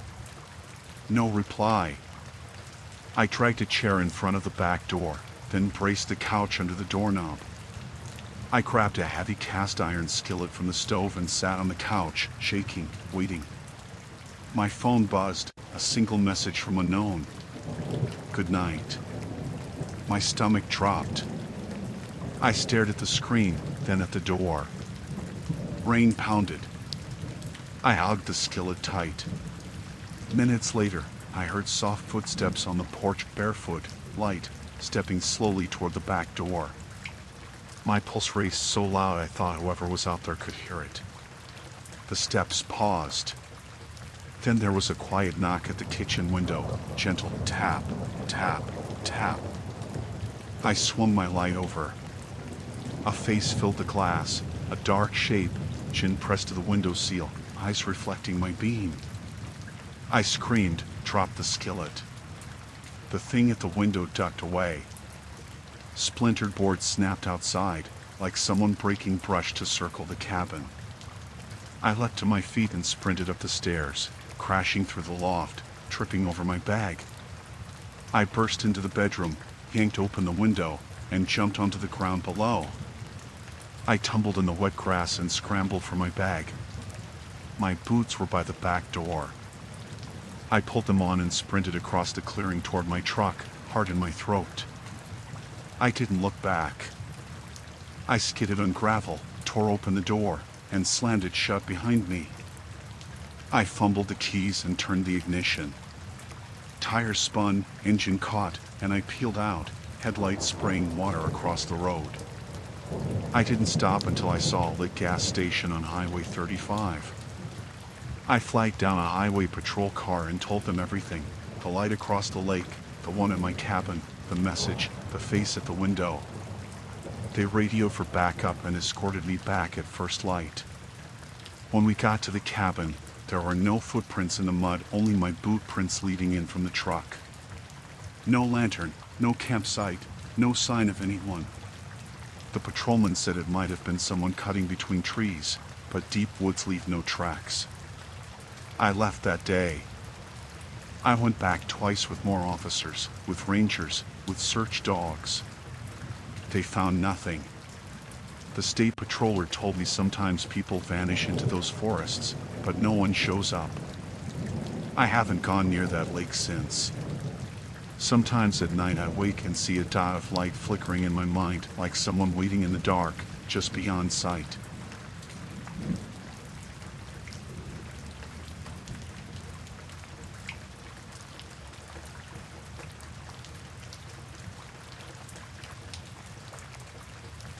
I didn't think much of it at first. Me and Paige pulled up to the cabin just after 5, late August sun slanting between the pines. It looked cozy in the photos: log walls, green roof, little porch swing. The path in was rough, gravel turning to dirt, and it would have been easy to miss if you blinked. We drove up, unloaded our bags, and I unlocked the door with the code the owner texted. Inside smelled like mothballs and damp carpet. Nothing screamed someone lives here. We set our stuff down, flicked on the lamps, and opened windows for a breeze. I made sandwiches, Paige unpacked clothes. The living room couch was 3 inches farther from the wall than I expected. Not a big deal, thought maybe the cleaners pushed it. Later, I noticed the toaster was sitting on the left side of the counter instead of the right. Paige asked if I'd moved it. I said no. We shrugged it off. That night we ate dinner by lantern light, steaks and corn cooked on the little gas stove, and laughed over a bottle of wine. We locked the door at 9, slid the bolt. I cocked my head at a floorboard creaking above us, but said nothing. In bed, the house was quiet except for the fan in the hall and the breeze rattling window screens. I slept hard. Next morning, I stumbled into the kitchen, blinking. The sugar bowl was on the far corner of the table instead of by the coffee maker. Paige wasn't up yet. I fixed coffee and nudged the bowl back. I told myself I'd moved it in my sleep. I didn't ask Paige because I didn't want her to think I was losing it. We spent the day hiking a nearby trail. No one else on the path. At midday I counted the blade marks on my pocket knife, 17 nicks, not 16. I checked the pile of logs by the stove later and saw my knife was missing. I asked Paige if she saw it. She shook her head. After lunch, I found it tucked into the firewood stack, handle sticking out like someone wanted me to see it. Goosebumps. I told myself it was me, stashing it and forgetting, but I remembered clearly tossing it on the counter. That night, I slept on the couch so I could keep an ear on the floor above. I fell asleep around 11. At 2, I woke to the sofa shifting beneath me, like someone pressed down on it from behind. I froze, held my breath. Nothing else. I sat up. The couch hadn't moved. I chalked it up to a bad dream and lay back down. The next time I opened my eyes, dawn was breaking. Over cereal, I told Paige I wanted to check the attic. I'd noticed that little square door in the ceiling when I unloaded my bag. She looked at me funny but agreed. We pulled a chair under the hatch in the living room, lifted it, and climbed in. The attic crawl space was maybe 3 feet tall and 10 feet long, insulated walls and floor. Nothing but dust and an old single bulb dangling from a wire. I crawled toward the far end, where I saw a flattened spot in the insulation. There was a small cot frame, rusted, with a filthy blanket on it. Next to it, a dusty duffel bag, half open, empty cans of beans, and a stack of paperback thrillers.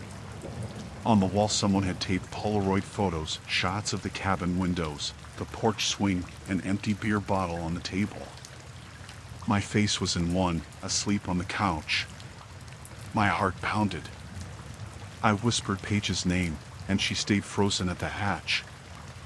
I flicked the bulb switch. A weak glow showed more stuff: a rolled yoga mat, a small camping stove, stacks of notebooks with scrawled dates. The last entries were 2 days ago. They turned the knob just enough to hear the bolt, then a line scratched out. I slammed the hatch and dropped to the floor. Paige was white as a sheet. We ran downstairs and bolted the door. I grabbed my phone, no service, and dialed 911 from the landline on the kitchen wall.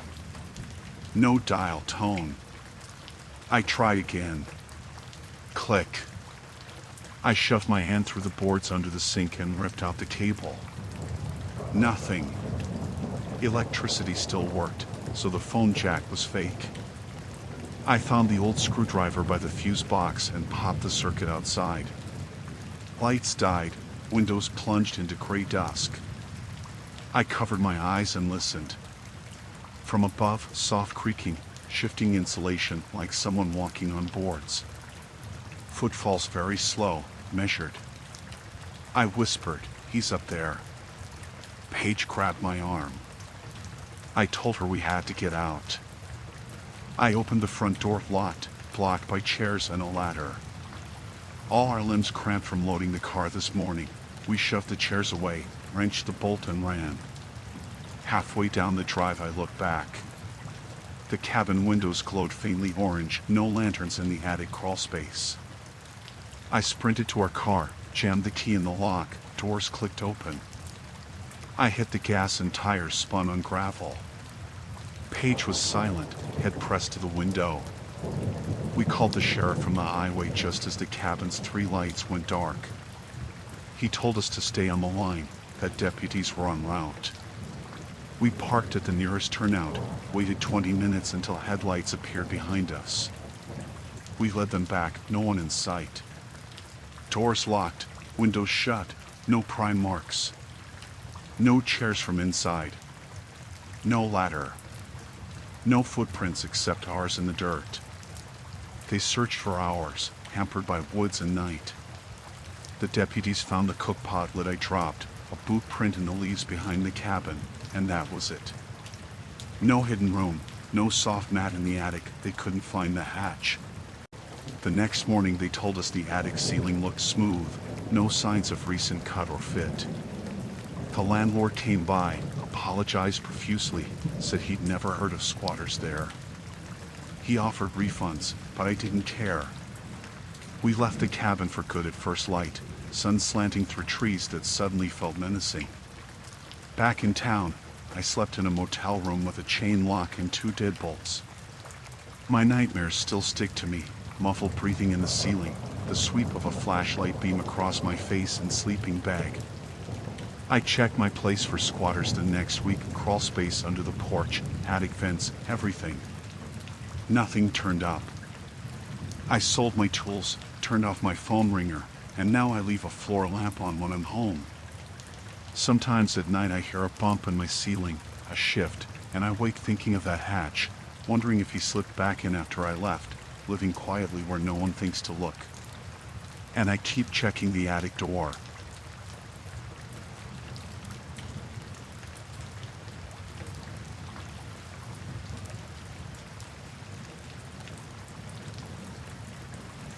We got to the cabin around 5, dumped our packs in the living room, and I plugged my fire stick into the TV. The place was sweet, hardwood floors, big windows, gas stove, but zero cell signal. We joked about being off the grid, ghosts of Wi-Fi routers wandering the forest floor. I fired up the TV, scrolled through HDMI inputs, and landed on the fire interface. Maria was in the corner, unpacking marshmallows and graham crackers. Jake was checking the deadbolt on the front door. Carly leaned against the kitchen counter, flipping through our paper map. The TV booted up and flickered to life, fire stick menu, all normal until I hit apps and saw a folder called media. I froze. Who put videos on this? I asked. Nobody answered. We all stared at the TV. Under media was one file, a date that was yesterday's date. We'd only arrived today. I clicked it. The screen went black for a beat, then grainy footage filled the screen. Darkness, at first. Then a dim orange glow. I recognized the corner of the living room, the couch, the big window facing the woods. Someone was holding a flashlight, walking slowly into frame. You could hear it clicking, like someone fumbling with the lens. Heart in my throat, I leaned forward. The flashlight bobbed around, tapping the arm of the couch, swinging over the coffee table. The camera followed the same path we'd taken when we arrived into the kitchen, past the stove, through that narrow hallway. It was our cabin, every scuff on the floor, the dent in the stove door. Carly gasped. "That's us," she said. "Last night. Before we got here." The flashlight beam caught on a mirror near the bedroom door. You saw someone crouch, but the beam was off-center, too low. Then the recorder's own shadow stretched up the wall, like someone leaning tall. It moved into the bedroom. In the next shot, you glimpsed a blanket on the bed shifting, like someone was under it, breathing. Jake shut the door to the kitchen. On screen, the beam tracked the bedroom door. You heard a soft scrape, someone nudging the wood. And then it cut out. Nothing else in the folder, just that one video. We sat in shocked silence. I pressed play again, my pulse racing. When it ended, the fire stick menu popped back up like nothing happened. I hit exit and the TV went blank. Carly said, "I thought we were alone." I told her I turned wireless off, pulled the HDMI out, nothing. The cabin had no other inputs. We locked ourselves in the living room, pushed our chairs against the door. Outside, the wind soughed through pines. The old floorboards creaked somewhere above us. No thunder, no birds. Just the hush of leaves. Earlier that evening, we all heard something upstairs. I remember Jake asking if I'd left my bag on the stair landing. I said no. Carly said she heard a footstep at the top, then quiet. We blamed creaky floorboards and old houses settling. Now I felt raw. I tapped my flashlight against the armrest, listening. Maria said maybe it was the last renters. The owner must check the place and film for damage. I said that made no sense. Why record after dark with a flashlight? And why leave it on the fire stick? She fell silent. We tried to laugh it off, but no one smiled. We turned the TV off and lit candles. I checked the front window. No movement, nothing but trees. The moon was half hidden behind clouds. That night, I slept on the couch with the remotes in my coat pocket. At 3 a.m. I woke to a soft tap, tap, tap on the living room window. I bolted upright. Carly whispered, "I'm scared." I shone my phone light at the glass. No one. I crept to the kitchen, grabbed a butcher knife, and stood by the door. I waited until dawn, too keyed up to move. Morning spilled in gray and cold. We found muddy footprints on the porch, big, gloppy, one set leading around to the back and stopping at the window. No prints on the porch boards themselves, just in the dirt. Carly took pictures. The prints didn't match any of our boots.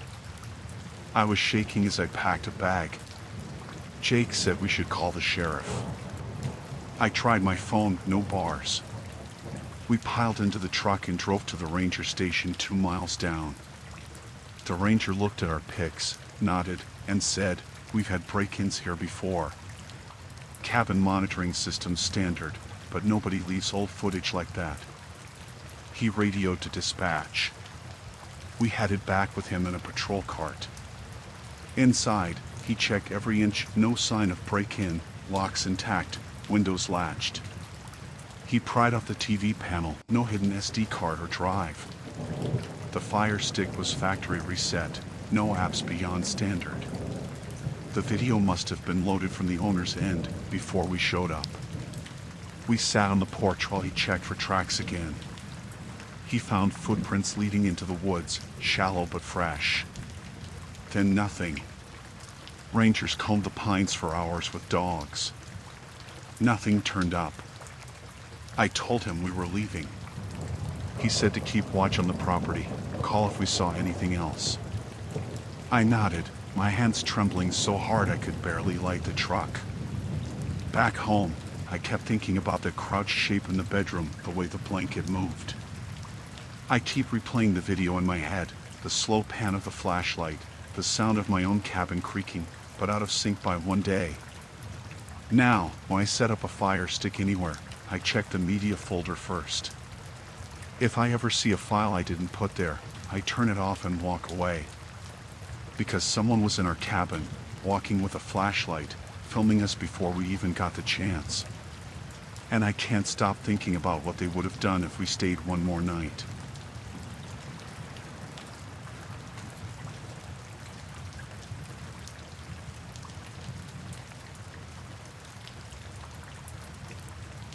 I showed up at the cabin just before sunset.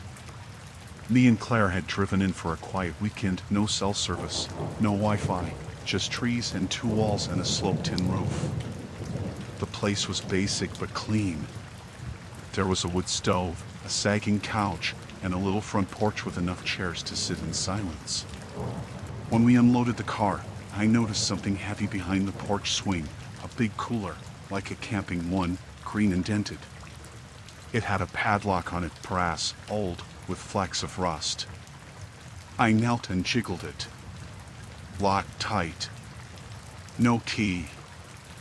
I opened my mouth to ask Claire if she put it there. She was inside fiddling with the stove. I knocked on the cooler. It sounded empty. I shrugged it off and went inside. We cooked pasta and drank canned beer. The cabin smelled of linoleum and pine. I asked about the cooler. Claire said she hadn't seen it, didn't know who would leave a locked cooler on a porch of a vacant cabin. We decided to call the owner in the morning. I locked up a 10 deadbolt, slide bar, both windows latched, and crawled into bed. The wood stove crackled for a while, then slumbered. I woke around 2 because the floor creaked behind me, like something heavy being dragged. I lay still. The moon through the curtains looked pale and empty. I drifted back to sleep. Next morning I threw on my jeans and went outside. The cooler was gone. No dent in the porch boards, no oil stain where it sat. I checked around the yard, nothing but a broken branch by the woodpile. The front door stood wide open. My heart jumped and I ran back inside, glancing at windows. Nothing else moved. Everything we'd unpacked was in place. My boots where I left them. Claire came to the door, rubbed her eyes, said she woke up cold. We both stared at the empty space where the cooler had been. I locked the door again, bolted it properly, and sealed the windows with extra wedges we found under the bed. Claire called the owner. No answer. We left a voicemail. Someone came in last night. We woke up, door open, cooler gone. Then we headed to town for coffee and cell bars. Back at the cabin, we scoured the porch and yard. I found footprints in soft dirt 30 feet away, 5 prints, barefoot, size 10 or 11, leading toward the woods. They stopped at a tree line. No prints back. I showed Claire. She examined each one. No sock fibers, no debris stuck. Whoever it was, they didn't come back. We tried to pretend it was nothing. We set up a camp chair in the living room, sat facing the door, and watched movies on Claire's downloaded tablet until twilight. The windows rattled once or twice from wind, but no sounds of someone returning. I kept thinking I saw shapes out of the corner of my eye, branches crossing the porch light, a flicker on the window pane, but when I looked, nothing. After our second night, Claire refused to sleep in the bedroom. She slept on the couch. I took the bed. I bolted the bedroom door from the inside. Around 1:17 a.m., I woke to a soft thump like a log dropping in the wood stove. I listened. Then came another thump, like someone poking the wood pile outside. I sat up, heart pounding. I kept still until dawn. That morning, I found one of the window wedges cracked in two. It hadn't been damaged before. I tapped it with a stick, plastic splintered, no nails. I showed Claire. She pressed her fingers to the crack, frowned. We realized someone had used force on the window frame. The latch was still clipped, but the wedge was snapped. Whoever left the cooler might have been here, trying doors and windows. We decided to leave at first light. But we still had one night, and it was too far to drive out in the dark. So we packed most of our stuff in the car, set it all ready. That evening, we ate granola bars and sipped coffee by the dying fire. The door was locked, the windows latched, wedge in place. We sat in the living room with a flashlight and a kitchen knife each. At 11:03 p.m., we heard it again, scrape on the porch. Not loud, but deliberate. A slow shift of wood against wood, like someone sliding a chair. I held my breath. Claire's hand found mine. We listened. Nothing else. We didn't move. After maybe 3 minutes, the scrape stopped. Then a soft knock, 1, pause, 2. On the door. I pressed my back against the couch, knife in hand. Claire's grip tightened. We heard someone whisper through the wood, so soft I couldn't make out words. My chest tightened. I looked at Claire. Her eyes were huge. She shook her head, mouthing "don't." I closed my eyes and counted to 60. Then silence. No footsteps. No wood creak. Nothing. We never slept that night. We sat with our backs to the door, lights off, only moonlight making shadows on the walls. I checked my watch every 30 minutes. At 5:40, first dawn light slanted through gaps in the curtains. I moved first, rose, lit a candle, then 2 more. Claire followed, still pale. We ran to the car, threw our things inside, and drove off without locking up. I stared in the rearview mirror at the empty porch and dirt path leading into the woods. I thought I saw someone standing at the edge of the tree line, a dark shape, tall, maybe wearing a hat. I slammed my foot on the gas. Headlights lit the gravel road, and I didn't look back again. Later, I read in a small town forum that someone had stolen a cooler from a hunter's stand on the same road last month. They figured the thief ditched it at the cabin, then came back to retrieve it when no one was inside. But that didn't explain the padlock or the broken wedge or the knocks at the door. I never went back. Now, sometimes I hear a bump outside my own front door at night. Cat, raccoon, who knows, and I check the locks 3 times before I turn off the light. The night someone left that cooler, they tested every entrance, slipped inside darkness more than once, and knew we'd wait to find our door open.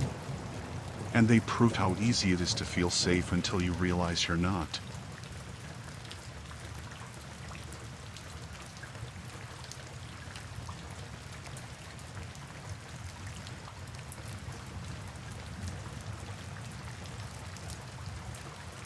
I pulled into the driveway just as the sun dipped behind the pines.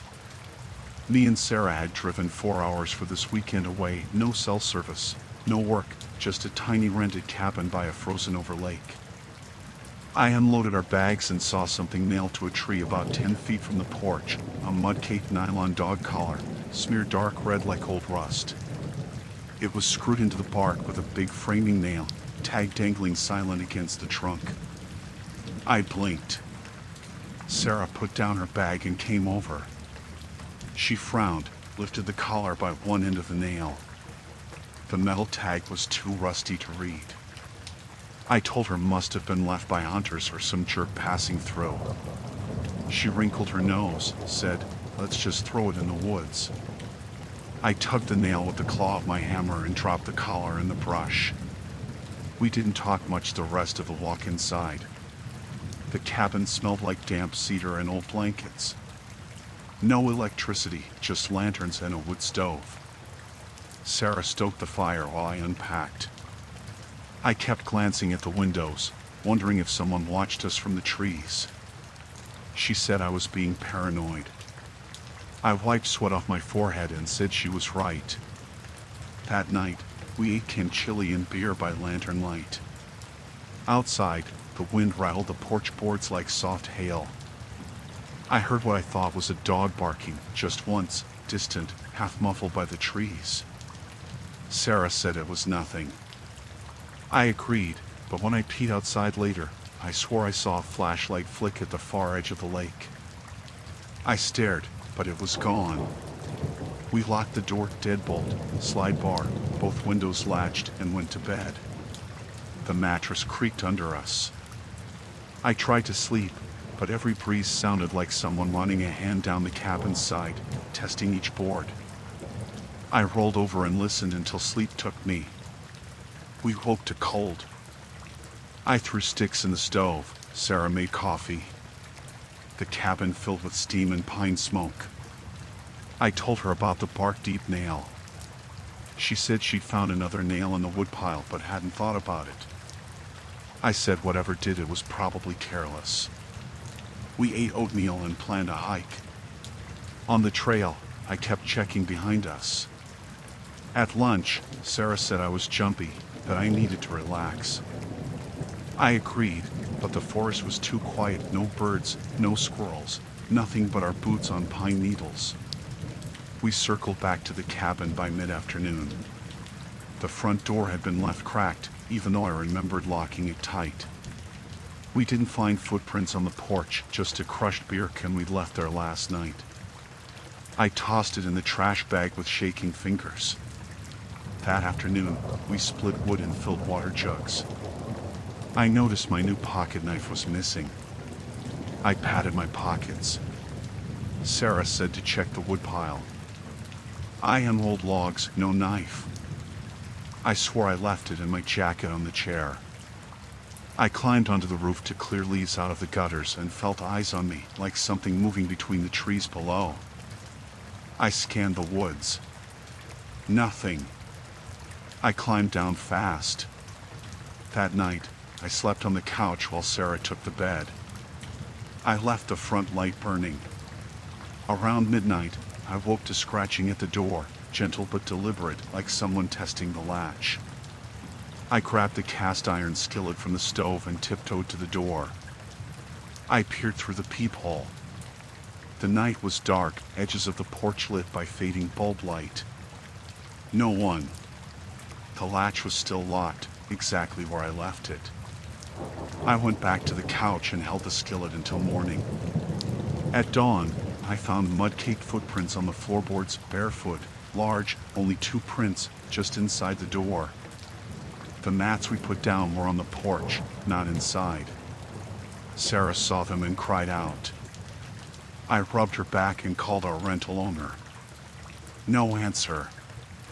I left a voicemail saying we felt unsafe. I said we'd leave later that day.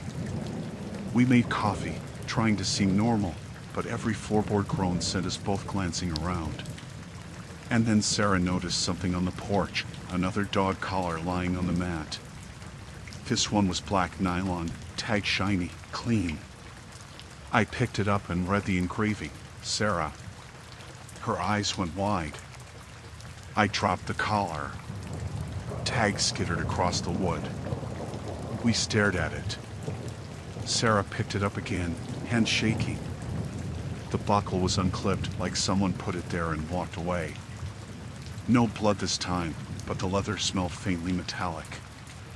My mouth went dry. I felt my heart in my throat. The wind outside stopped. In the bushes by the stairs, I spotted camel pants draped over a branch, grass stained, missing a boot. I motioned Sarah to stay put. I crept to the door and peered out. Nothing beyond the trees. I slammed the door and locked it triple. Sarah hugged the tag. I grabbed my phone, still no bars, but I remembered the landline under the kitchen sink. I fished it out and dialed 911. I got a dispatcher who asked where we were. I gave the crossroads we passed, explained our situation. She said deputies were 10 minutes away. We slid a chair under the knob and shoved the couch against the door. Sarah sat on the floor, back to the wall, hugging the Sarah collar. I stood guard by the window, kitchen knife in hand, watching the front yard. Everything was still, like the world outside paused. The minutes dragged. Then, just as I was about to call dispatch again, we heard a snap on the porch roof like a branch cracking under weight. I shone my phone light at the ceiling. Nothing but planks. Then the porch floor creaked under boot tread. Someone was on the steps, slow, testing each board. I held my breath. A soft tap at the door, knuckles hitting wood. 1, 2, 3. Pause. It didn't continue. I leaned close to the door, pressed my ear against it. I heard breathing deep, deliberate. My fists clenched on the knife. Then everything stopped. No wind, no birds. Just our ragged breathing inside. The porch light flickered. I saw a shadow by the glass peep tall, thin. I grabbed Sarah and whispered, "They're here." She looked at me, eyes full of panic. The door didn't open. Deputies rolled up just then, headlights spilling into the yard. The shadow darted away before we could see a face. The deputies kicked the door and no key in the lock and swept the porch. They found a single boot track leading into the woods and the camo pants slung over the branch. No other sign of anyone. I gave them the bloody collar nail, the bare collar with Sarah's name, the footprints. They said they'd search for hours but didn't hold out hope. We climbed into their cruiser and left everything behind. I looked back at the cabin, porch empty, chairs knocked askew, blood smear on the tree trunk where they nailed the first collar. I stayed with Sarah at a motel that night, lights on, doors locked. I checked her name on every collar in my head like a threat. I couldn't sleep until dawn. Deputies told us to change phone numbers, stay with friends. We did. Months later, I still jump at tree shakes, check windows 3 times before bed, and every time I see dog collars in stores, I think about those 2 letters spelled Sarah. And I remember how close we came to waking up and finding the next caller with my name on it.